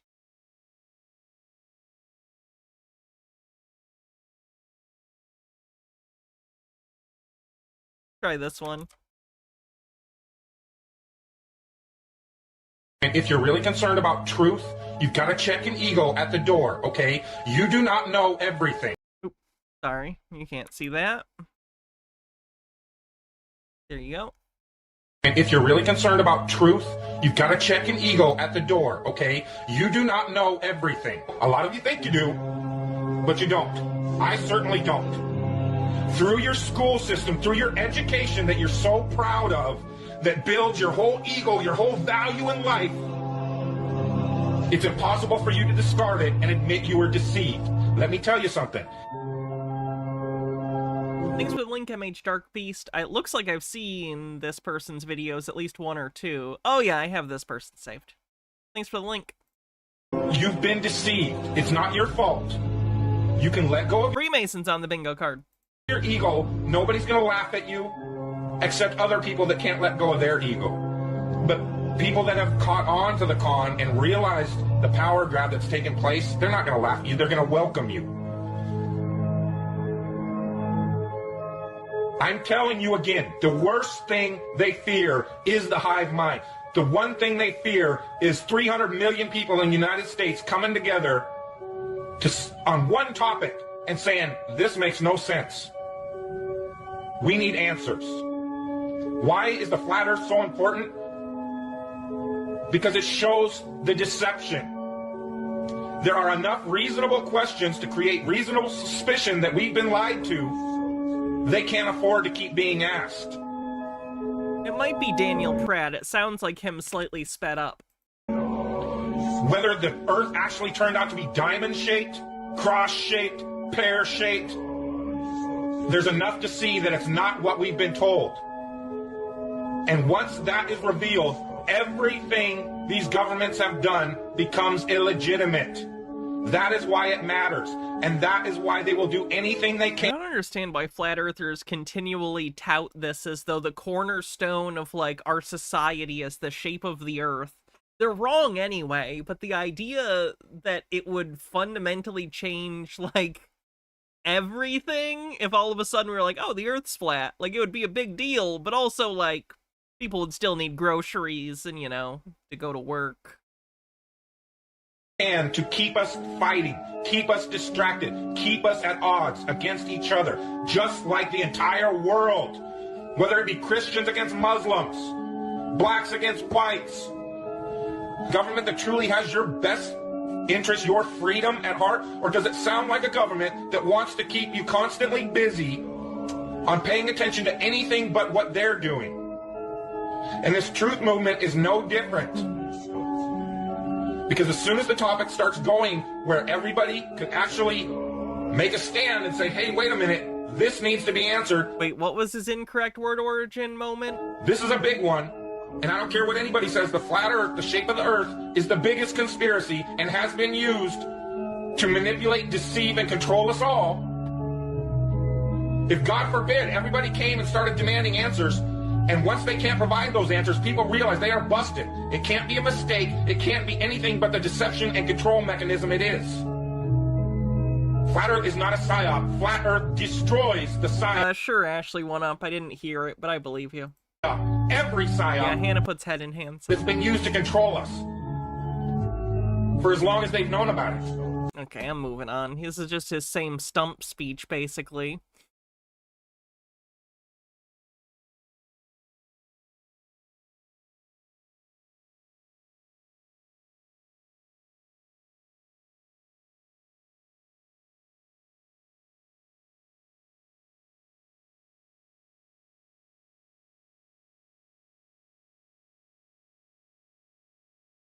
Gamer G says, ran across this channel called Catholic Monarchist Podcast. Thought it might be good for Chud Watch. Haven't watched yet to see if it's good, but here's a video on 8 reasons why monarchy is best. Lovely. Let me save this for Chuds. Catholic Monarchist Podcast. Woof. And then Cashel Gladio with 100 bits says, as Dan Olson once put it, a flat earth would be proof that we live in a divine fishbowl, which is something that they need to be true in order for all their other beliefs to be true. Yeah. As he also said, they're not trying to remake the world, they're trying to unmake it. They're trying to basically wind back the clock on the entirety of history since the Enlightenment. I've never gone into this. Bingos in general on Discord. Let me take a look.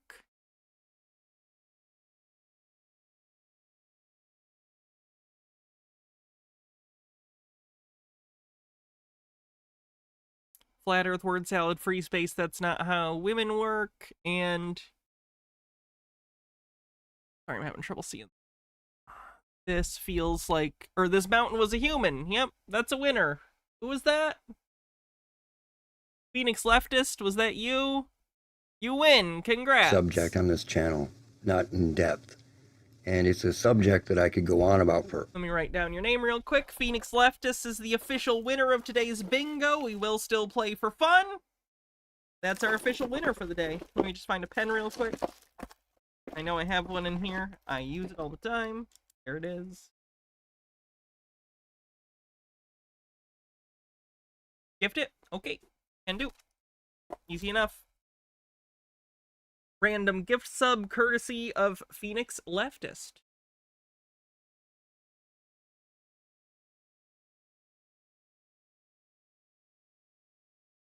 Hours and hours. The music industry and the illusions and the carnival aspects of it all.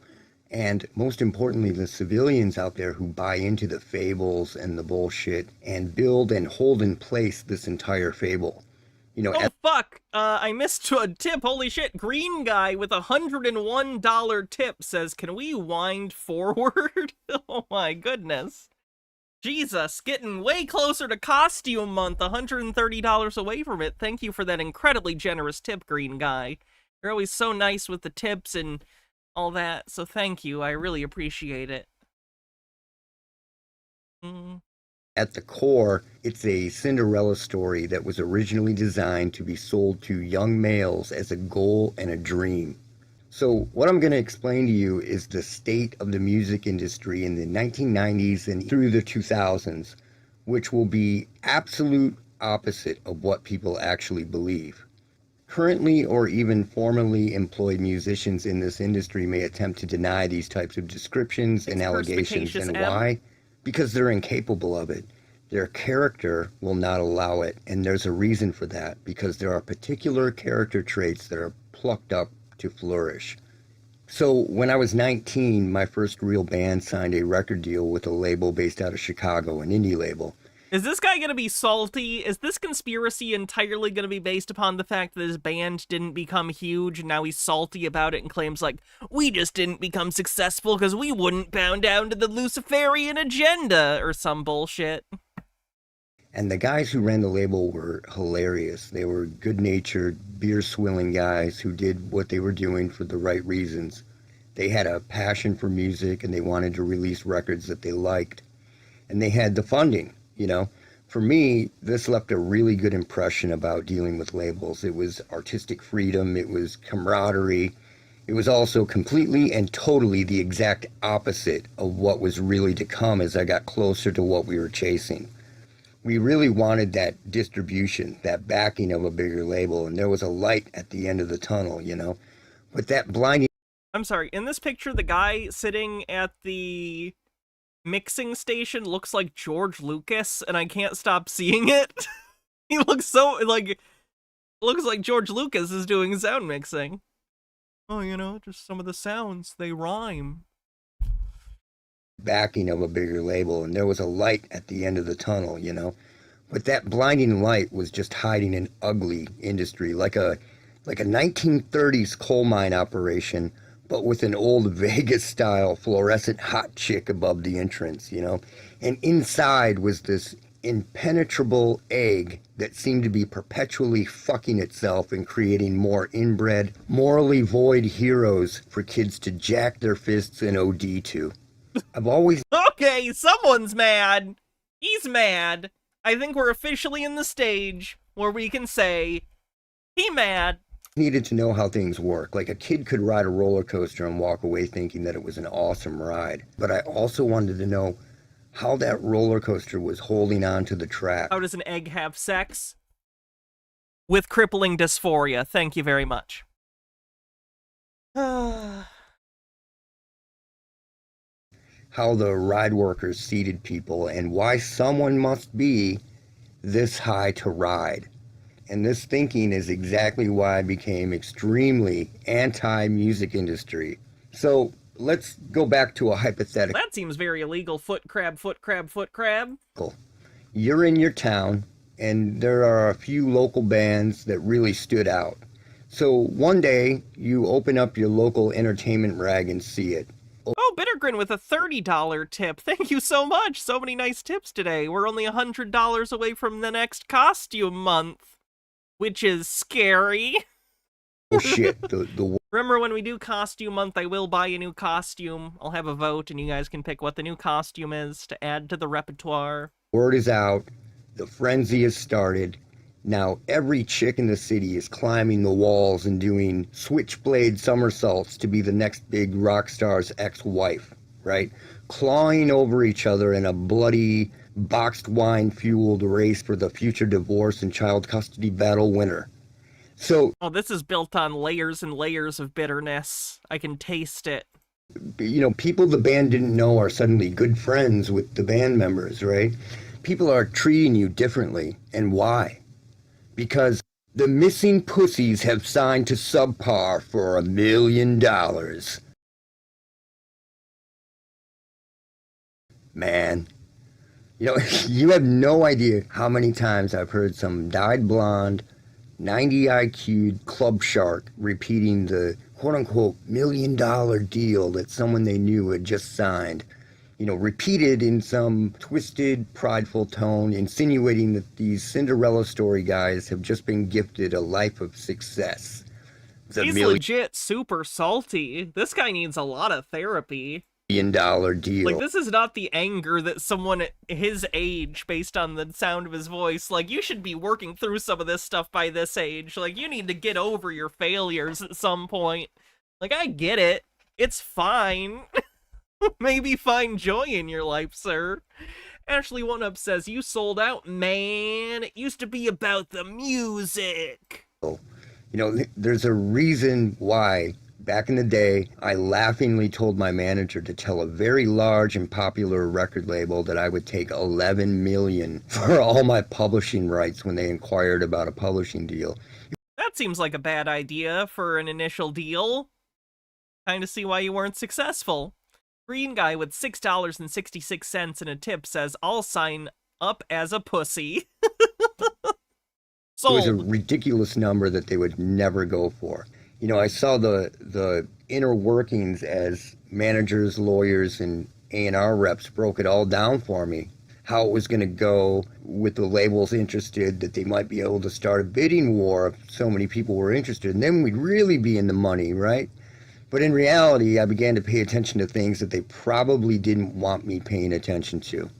So let me crush your dreams, crush your illusions, and any misconceptions that you may have, and break it all back down into was his manager's name Lucifer? Reality. I understood that reference. And break down that $1 million deal. The deal that is opening the legs of every tipsy, ambitious, lip-blind future ex in town, right? Fair warning, This is not theory. I've seen this broke down many times. So here's the $1 million deal. Bam, $1 million to the missing pussies, right? Now, the lawyer that negotiates the deal is going to get a certain percentage of the gross off the top. Bam, it's gone immediately. And that can be 15, 20%. We're going to go with 15. It can be 12, but generally it's around 15. So $150,000 of the gross is off the top immediately. $1 million. The standard for management was 10%, although maybe that's just an acting. Right? Now, might be different for music artists. I'm not familiar. A manager might angle to get 10% of that. We might get 5, we might get 10. But if he gets 10%, let's say, there's another $100,000 off the top, off the gross, which leaves you $750,000 left of the deal. Now, what they're going to do is they're going to angle around $250,000. Oh, sorry, you're right. I was confusing agents and managers. $1,000 to hire a producer and record the record. What does that leave you with? That leaves you with $500,000 left of the $1 million deal. Okay? Now, you're ready to go. You've been beating it around the clubs for years. The lawyer and your manager and everybody else is going to be angling for you to get a new van and a new trailer. You're going to need that van and trailer to tour around to all the small and mid-level clubs and play your little tunes. You're also going to need $50,000 for all new instruments, touring gear, strings, a roadie. If you pay a roadie 10 grand or, whatever to come with you. I feel like that's going to come out of the place you signed with, right? Because these are expenses for the business. Like, your touring is part of the advertising for the album. I would assume that would come out of, and I could be wrong, it just feels to me that, like, that would come out of the agency's budget. Like, it would be part of a budget for your group. I could be wrong. But, like, okay, you're also going to be making money at the concerts? I don't get it. He's just mad? Then you're going to need another $150,000 for the promotion of the record, for ads, for everything else. Now, if you hire a van driver, a sound guy, you have random costs, home studio gear that they push for, and everything else, that's another $100,000 for everybody to have this shit, right? And then you have $20,000 in fuel and random needs, random costs. You're going to buy guitar strings, all this crap, drum heads, everything else, microphones. So what you have left now, after we've removed all of this from the $500,000 left of the advance, you have $80,000 left. Now, very few bands have 3 people in it, but if there were 3 members, you would have $26,666 each left. That wouldn't even be bad, considering you'd be going out on tour. Like, all of those expenses for the tour are now paid for. Let's even assume it all comes out of the budget, like you're saying, and then you're going to go out on tour and make money on the tour for the concerts themselves, as well as, like, merchandise and stuff like that. This guy's just bitter. Like, this is, like, turning not even from a conspiracy. He's just mad. Blind to see or really right. He definitely gets into other conspiracy stuff, but he's just so upset. I don't know. I'm gonna move on. I can't handle this much bitterness. It's just not worth it. Let's see what's next. Oh, look, it's another one of these videos where they use a bunch of AI images and just pretend it's real. Hate these.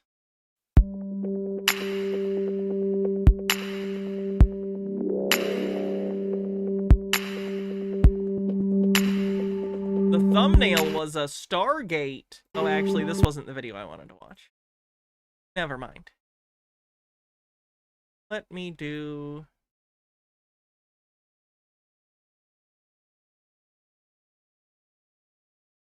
this one.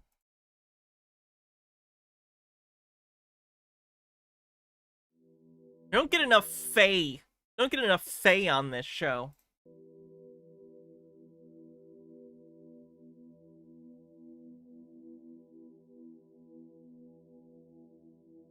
In the lush, rolling hills of Devon, England, where ancient woodlands meet the quiet countryside, stories of mythical creatures have long been part of the local folklore. Among these tales, one man's account stands out for its consistency and the compelling evidence he has gathered over the years. David, a resident of They are like fairies. They're fae folk. Devon, claims to have seen fairies, tiny winged creatures, often considered mere myth since his childhood. Often considered mere myth as maybe understating the fictional reality of fairies. His most remarkable experience occurred in the summer of 2021, when he captured a photograph of a fairy hovering close to him. I'm going to be honest, I find this, considering the technology we have today, I find this way lamer than even those, like, early 20th century, late 19th century fairy photos that they made by cutting out paper dolls. I don't know who's seen those. Arthur Conan Doyle, unfortunately, fell for those. You know him as the writer of Sherlock Holmes, amongst other things. Tangible element to a lifetime of extraordinary encounters. David's journey with the fairy folk began when he was just a boy, growing up in a small village nestled within the Devon countryside. From a young age, he was drawn to the natural world, spending hours exploring the woods, streams, and fields that surrounded his home. It was during one of these solitary explorations, at the age of 7, that he first encountered a fairy. As David recalls, he was sitting by a small stream, watching the water flow over the rocks, when he noticed a glimmer of light dancing just above the surface. At first, he thought it was a reflection, or perhaps a trick of the light, but as he watched, the light took on a more defined shape, a tiny, humanoid figure with delicate wings, hovering just inches above the water. The fairy, as he came to understand it, appeared curious but unafraid, watching him with bright, intelligent eyes before flitting away into the tree. And this is when you say, I don't believe in you, it drops dead, you pick up its tiny corpse, and you sell it to, like, the National Enquirer for, like, $100,000. Over the years, David's encounters with these ethereal beings became more frequent. He would see them darting between flowers, resting on branches. Well, he didn't even take the time to make multiple photos for this. He just keeps zooming in and out on this same picture. Or hovering near the edge of the woods at dusk. While he occasionally shared his experiences with close family and friends, he quickly learned that most people were skeptical, dismissing his sightings as mere imagination or childhood fantasy. Yet, David knew what he had seen and felt a deep, abiding connection to the fairies and the natural world they inhabited. In 2021, David's lifelong belief in the existence of fairies was validated in a way he had never imagined. Armed with a camera, he ventured into the woods near his home, hoping to capture the beauty of the landscape at sunset. As he walked along a familiar path, he felt the now familiar sensation that he was not alone. Beatrice Circe, or Cerise, says, you ever wonder about typical fantasy species like dwarves, elves, fairies, etc. having approaches to starship building? I'm thinking right now about fairies having enormous dreadnoughts that are fighter-sized for humans. I love that idea. That sounds fun. He had experienced this feeling many times before, the sense that the air was alive with unseen presences. Suddenly, just as he was about to photograph a particularly striking cluster of wildflowers, David noticed a small figure hovering in the air ahead of him. This time... Okay, fuck this video too. It's literally just the same picture over and over again. I need to look more into this, but I found this video. The Natural Law Party of Canada? I have no idea what this is, but it's definitely weird. What we want to do is create large groups of experts in consciousness to practice techniques of consciousness, including yogic flying, which everyone in Canada has heard about and which is the most powerful technique of consciousness. A large group like that creates such an influence of positivity and harmony in the field of collective consciousness that it just dissolves all of the stresses which cause the problems and prevent all of the conventional approaches that the other parties use from actually working. And in fact, this field effect of consciousness is the most solidly validated phenomenon in the history of social science. So it works. And it really is time for us to apply this knowledge to solve the problems of the country. We will appoint ministers based on their qualifications, irrespective of their party affiliation. We will establish a new atmosphere of harmony, cordiality, and respect in the political arena.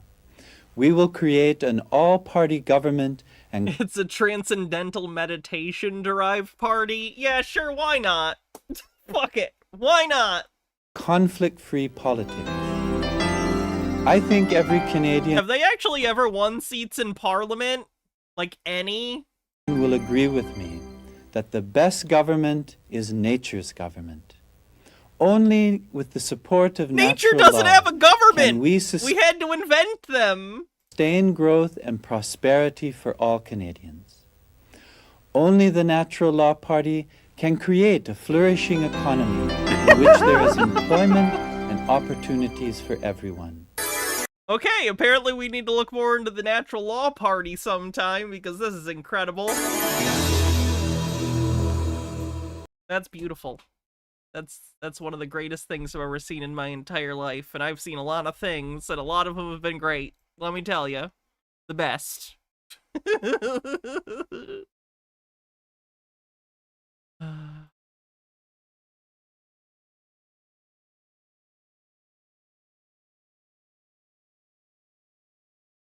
With the conclusion of the 33rd Olympic Games in Paris, France, it's very obvious for those that have eyes to see what has taken place.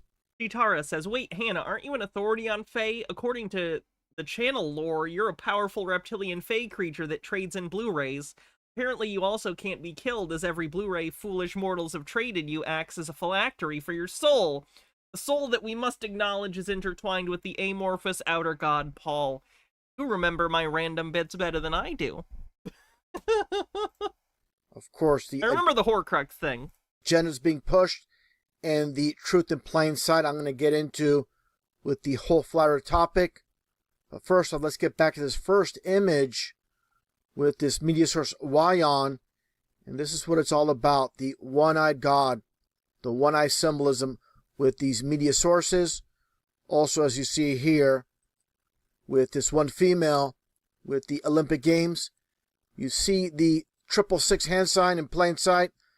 For the public, this spurious symbology is evidence on the bingo card. This means A-OK. For the occultic side, this is the 666 hand sign. Just take a look around, and what do you see here? iVisa, just like the iPhone. It's all about the one-eyed god Lucifer, Polaris, as I pointed out many times in the past.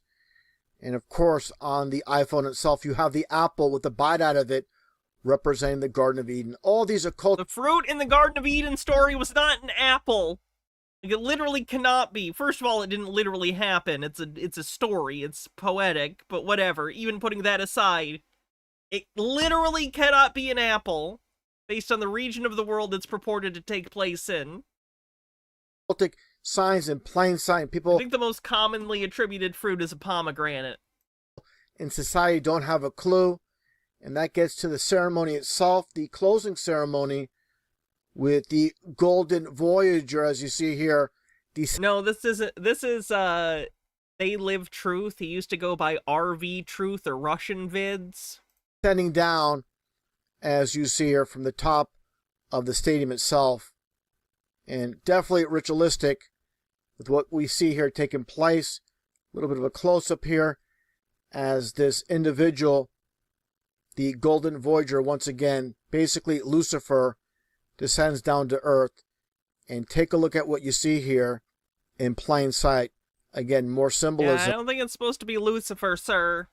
With the portal, as you see here, and again, the Golden Voyager. And this is a topic I covered in the past with demons being interdimensional beings, just like you see here depicted. Some don't get French art. If this guy saw Cirque du Soleil, he'd fucking have an aneurysm. With this old Apple computer video game, Ultima 2, what do you see here? This one individual entering a portal. I was not expecting an Ultima reference today. And finding a demon. And interestingly enough, when it comes to, again, Apple Computer with Steve Jobs, and the first Apple computer being $666.66. And the concept of bite into an apple, computer bites, just like I mentioned earlier with the iPhone and the bite of the apple representing the Garden of Eden. And this is definitely an aspect where they put the truth in plain sight in the entertainment realm. And as you see here, of course, with the Olympics. And just like with the video game showing the portal, they put the truth in plain sight when it comes to video games, as you see here with Discworld. And what do you see here? The dome world we live in, right in plain sight. The flat Earth. That's the fictional realm of Terry Pratchett's Discworld series. This is a game based on it. You can see the Grim Reaper there, who is also... He took the place of the Hog Father one year. Anyway, the point is, this is fiction. This is a fictional world that has been developed through the novels of Terry Pratchett. Not telling you anything other than the fictional world it takes place in. Within the dome. And before continuing on, a very important aspect of this channel is signs and symbols and understanding them. And that gets into this quote by very famous Freemason, Manly P. Hall. When the human race learns to read the language of symbolism, have a good night. A great veil will fall from the eyes of men. And that gets back to this PlayStation video game cover and the PlayStation logo itself. People have seen this worldwide and have no idea what they're looking at. They think it's just a P and a S. What you're looking at here is a serpent's head and the coils of the snake.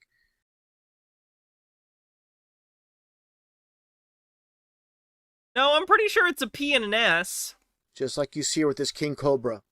That's what you're looking at. This world is run by satanic masons, and they put their signs and Satanism on the bingo card. Symbols everywhere in plain sight. And that gets back to the Olympics itself and the topic of flat Earth. Obviously, like I showed earlier, this is... Corax, do you see why Marantz barely phases me? Marantz is a very normal person compared to the people I cover normally. Definitely the flat Earth model in plain sight for all to see. And again, people have no idea what they're looking at. Obviously, these are all the continents. This is the Antarctic Circle, the Antarctic Edge, with all these individuals holding flags for all the nations, just like you see here with the false image of the ball of Earth with supposedly Antarctica on the very bottom. Obviously, with the Antarctic Treaty, this is not reality. Take a look here, truth in plain sight in Antarctica with the flags again showing. And what do you have here? The dome symbolism in plain sight, just like I showed earlier. Jesus Christ. Actually, one up says the French Olympic Committee were very careful to represent a 40-year-old video game in their closing ceremonies to ensure the downfall of mankind. That makes total sense. Earlier, with the opening ceremony, and you had the individuals, as you see here, underneath God's dome or the firmament. Truth in plain sight. It's I forget what they're called, but it's the thing that goes on a platter. There's a French word for it. I forget what it's called. Someone will correct me. It's a Dionysian feast. He's on the plate. He's on the platter. So that's the dome of the thing. Cloche, thank you. Called a cloche. It's the cloche on the platter. Once again. And for those that might say this is just some coincidence when it comes to the Flat Earth Dome, take a look here from 2018 from the Olympic Games from South Korea, the opening ceremony depicting God's firmament with the stars secure within. I was cloche, but no cigar. Obviously, they love to put the truth in plain sight, just like you see here with this one movie production company called Inner Space with the firmament and the star. That's a shooting star. That's an image of a star that's like a shooting star. That's a trail. It's not a dome. And we also, of course, know about YouTube with the citation under all Flat Earth videos, stating how the Flat Earth is obsolete, an outdated cosmology of the Earth. And take a look at Google Earth Days. Obviously, Google and YouTube. Do I own the movie Inner Space? Let me check. I don't think so. But I will double check, because I do have a lot of movies.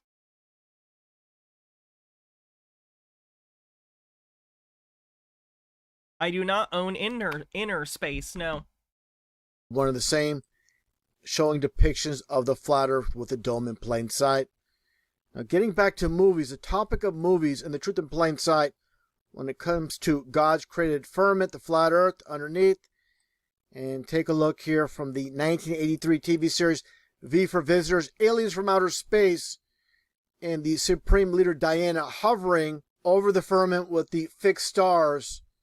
You see the sun and the moon making its circular path, the four corners, the truth in plain sight. It's a prop. This is a prop for a TV show. It's not supposed to be an accurate representation of anything. It's just supposed to look interesting and potentially give the actor business they could do.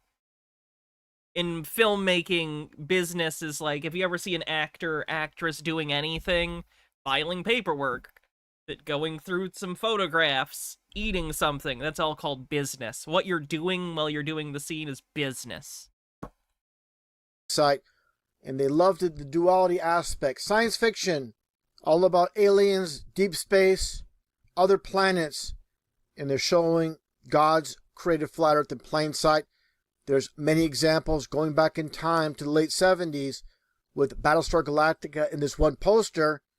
Take a close look. The biblical truth, the flat Earth firmament, God's created firmament above us all. Just like I showed that's not what that here is. With, again, V for Visitors. How people cannot make the connection. How they put the truth in plain sight is beyond me. Basically the same exact concept of hovering over the dome. And that gets into Logan's Run, another very famous science fiction type movie. And take a look here, close up. Logan's Run, that's a good movie. Where these people live within a dome. They lived in a dome world. I've covered this in the past. There's many aspects. You see here the hand with the mark on it. There's many aspects of this movie as well. They always put the truth in plain sight in the duality form. Just like this one movie based on aliens. This person being abducted. Fire in the Sky from the early 90s. And what do you see here in the corner? Again, the biblical flat Earth dome in plain sight.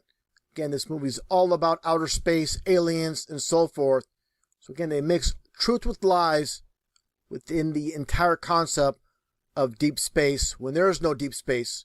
Unstable Deadbeat says, so by his logic, can I just show a bunch of movies and TV shows that show Earth as a globe as my evidence? No, obviously that's evidence of them trying to brainwash you into believing it's a globe. Your problem is that you're assuming that you're actually trying to investigate something and make good faith arguments. He might think he's doing that. He would probably tell you he's doing that. But that's not really what he's doing. He's already come to a conclusion that the Earth is flat, and he sees everything through that lens. So no matter what evidence you presented, he will always find a way to twist it into what he already believes.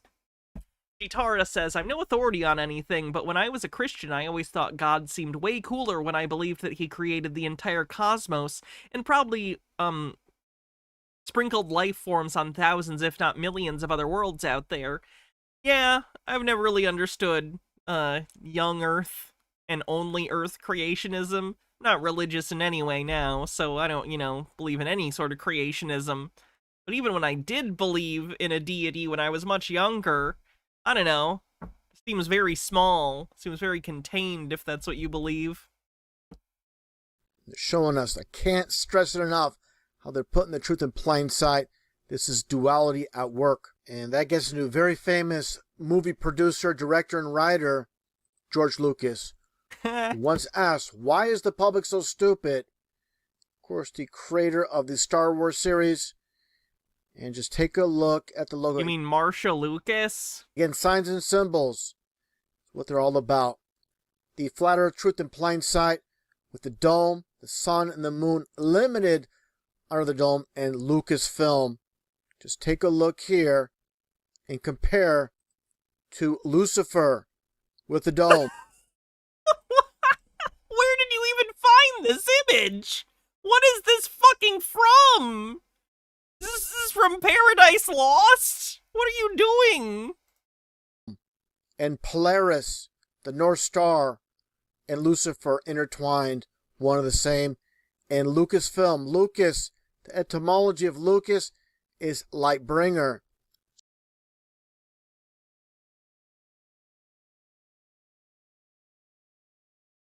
also his last name. So Lucifer, the light bearer, the light bringer in Lucasfilm, just so happens to be 33. And take a look here. Numerology on the bingo card, gematria. At R2D2 beneath the dome. Again, truth in plain sight.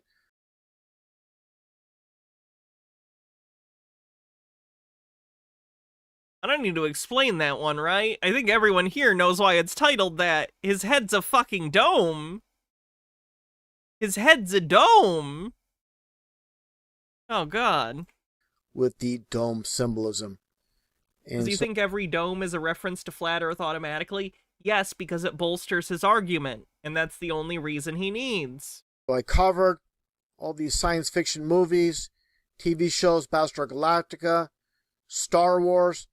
Now let's take a look here at Star Trek and the series. You went with Picard? Picard. Take a look here at the very opening sequence for the TV series. At the very start, they show the sky and the firmament cracking and a piece of the firmament falling to the ground. This is mocking God's creation. The firmament cannot be cracked, and they're showing it being cracked.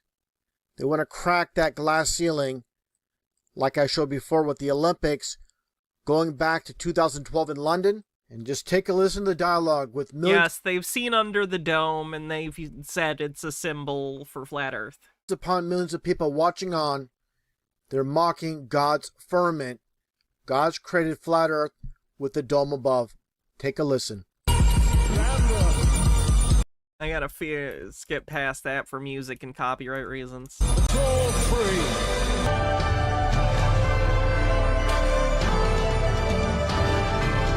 La la la la. I gotta mute it. Sorry, the Olympic people are very particular about clips. Like, they'll take the money for this whole video if I play any of this, so. Bittergrin says, oh my god, Picard's head is a dome. I'm convinced the Earth is flat. Oh, and here's Hillary Clinton using glass ceiling as the idiom that it is to represent when women break some sort of barrier in terms of entering a profession or field. Tonight, but we are all standing under a glass ceiling right now. I know we have still not shattered that highest and hardest glass ceiling, but someday someone will, and hopefully sooner than we might think right now. Absolutely. So for those that don't know, shattering glass ceiling, like I said, is used as an idiom to reference women entering a field that they have not historically been allowed in. Nothing is hidden in this world. They put the truth in plain sight. Why would they hide it in plain sight? It is a belief of these people. You gotta understand, you can't think about this in an enlightenment way. You can't think about this logically. You need to think about this from the perspective of a narrative. These people aren't thinking in a material way. They have magical thinking that runs on the logic of a narrative. So for them, the evil people in the world, as part of a pact that they've made with the devil, requires them to get consent from people for their evils by secretly telling you without telling you. Like the Riddler, they're hiding clues in plain sight to make it a fair game, because that's how it would work in a movie. It's not logical in the literal sense. It's logical in the storytelling sense. It's logical in the sense of, this is what I need to happen for my belief to make sense. It's a different kind of logic. For all to see, but very few can accept the truth. John, chapter 9, verse. Alright, let's see what's next.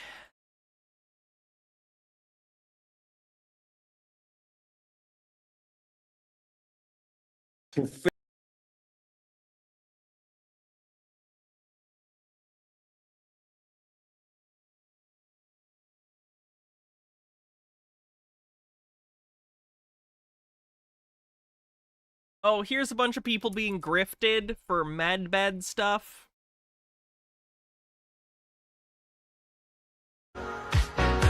I gotta mute that music, but it's people at some sort of scam center or something being sold medbed technology, which of course doesn't exist. It's just some kind of grift. So that's unfortunate. Sorry about the music. I can't play it because copyright. You get it. Also, I don't know what this says, but they stole the logo from Stark Industries. With that, you know, it has the same exact font. It's hard for you guys to see, but it's the same exact font as the MCU's Stark Industries with the same exact little swoosh. They just stole that logo for their fake company to scam people into thinking they're selling them med beds. Backstar Industries. Let me look that up, actually.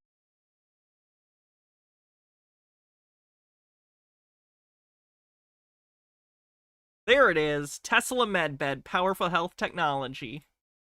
A lot of people ask us why we won World's Greatest Health Technology in 2023 and 2024. Here's the scammer.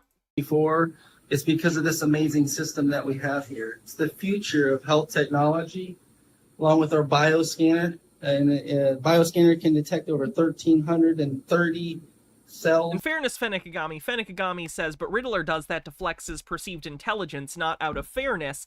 Hell, he rigs the games to try and guarantee a win. He's narcissistically trying to toy with his victims. He actually does it compulsively. There was a time in the comics where he tried to commit crimes without leaving riddles, and he couldn't not. And I think he actually decided to get some help after that, because he realized it was a compulsion. But and different organs. It's just amazing. Any type of cellular disruption can be found.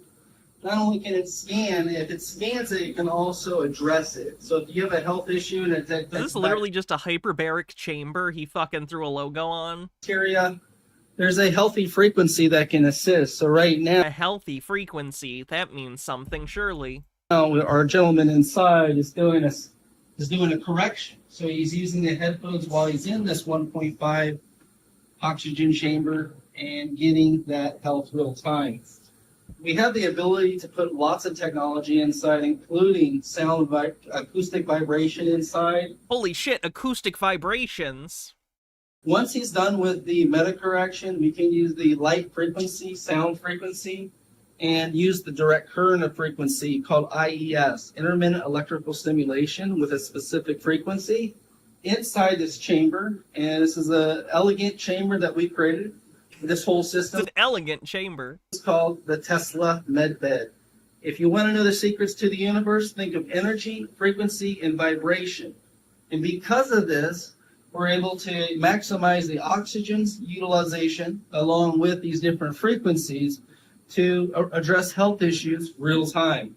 After the meta correction is done, we can measure that against the original scan, and that's why we call this the Tesla MedBed. So if you have any questions, reach out to us at antiagingbed.com. Call 800-385-4243. You can get a scan in a situation like this for free, or we can make you one with a greeting. Set your appointment at the number provided and see about trying this revolutionary technology that might be pound for pound the most powerful health technology in the world. What a dick bag. Fuck this guy. Unironically, just fuck this guy. What a monster. Again, I cannot handle these goddamn scamming pieces of shit. Disgusting. Let me save this guy real quick, because I'm sure we'll be revisiting him in the future. Ashley OneUp says, if you like our vibration technology, I've also got a bridge for sale. Ooh, I've been in the market.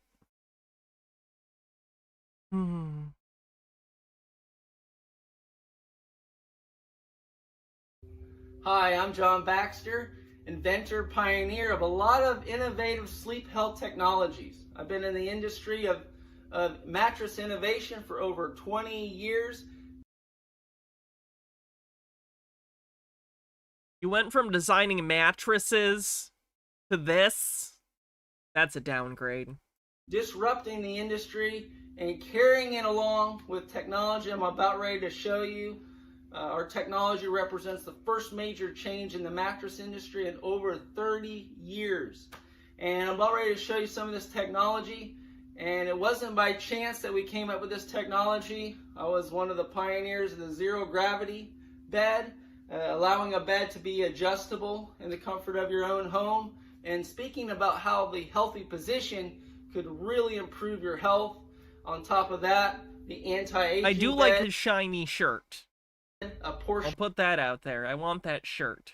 of the med bed is actually called the anti-aging bed. It comes in a cover and in a mattress. This bed right now is wrapped with this technology that helps discharge the extra charge in your body. So Oh, good. I've been worried about my extra charge. this is the secret to a good night's sleep. Oh, wait, I thought he said discharge. Never mind. And we're helping veterans with PTSD. That was a gross joke. Actually calm their nerves and actually get a good night's sleep and the rest that they deserve. That's good enough for them. It's good enough for you. And our number one technology, this bed cover, does come with a meter. So a lot of our claims in terms of reducing voltage, reducing stress is measurable. So you'll be able to measure the body, your own baseline EMFs that are running prevalent in modern society with our gadgets, our Wi-Fi, our routers, our 5G systems. Oftentimes 5G on the bingo card. Magnetic pollution. So, they've always said don't keep your cell phone next to your nightstand. It's often true. You can really Who says that? Who says that? Idiots? Are you listening to idiots? disrupt your sleep and actually increase your I wouldn't heat. recommend So we're going it. to the root core of the issue. Of course, our technology helps you sleep cooler in the event that's going after the core issue and not just getting you cooler, which that never lasts. This actually goes toward the cellular health. So let's talk about MedBed really fast. MedBed's a new term, and like I said, I've been in this industry as an innovator for a long time. But what represents a MedBed over the other types of technologies out there? One, it has to... This guy is the least charismatic grifter in the history of grifting. How does he get any marks? He's just like a charisma black hole. Anyway. I think we're done for the day. We're cutting it a little early, but I am exhausted, and I have a lot going on tomorrow, too. I will be streaming in the evening tomorrow. But then the rest of the week, after tomorrow, I'm very free up. So we're going to be doing some longer streams for the rest of the week after tomorrow. I will be streaming tomorrow. It'll just probably be a little shorter. We might be finishing The Pickup Artist tomorrow, because we still have to finish Season 2 of that, which is the final season. So we will be done with The Pickup Artist. But yeah, we'll be doing, like, what's tomorrow? Thursday, Friday, Saturday, Sunday, we'll be doing longer streams, and Saturday and Sunday, we're going to be doing patron-only streams, so if you want to be a part of those, as well as gaining access to the backlog of previous live streams, join the Patreon at patreon.com/HannerBeloaded. Alright, all that crap out of the way. Korak says probably the same way Michael does on the PP show. He's charisma black hole, but confirmation biases. All this stuff works on the same principles. The same stuff. It's all conspiracy theories. The topic changes. The way that they argue stays the same. I hope you all have a good one, too. Love you, Mr. Blast. The rest of you, have a wonderful, wonderful evening.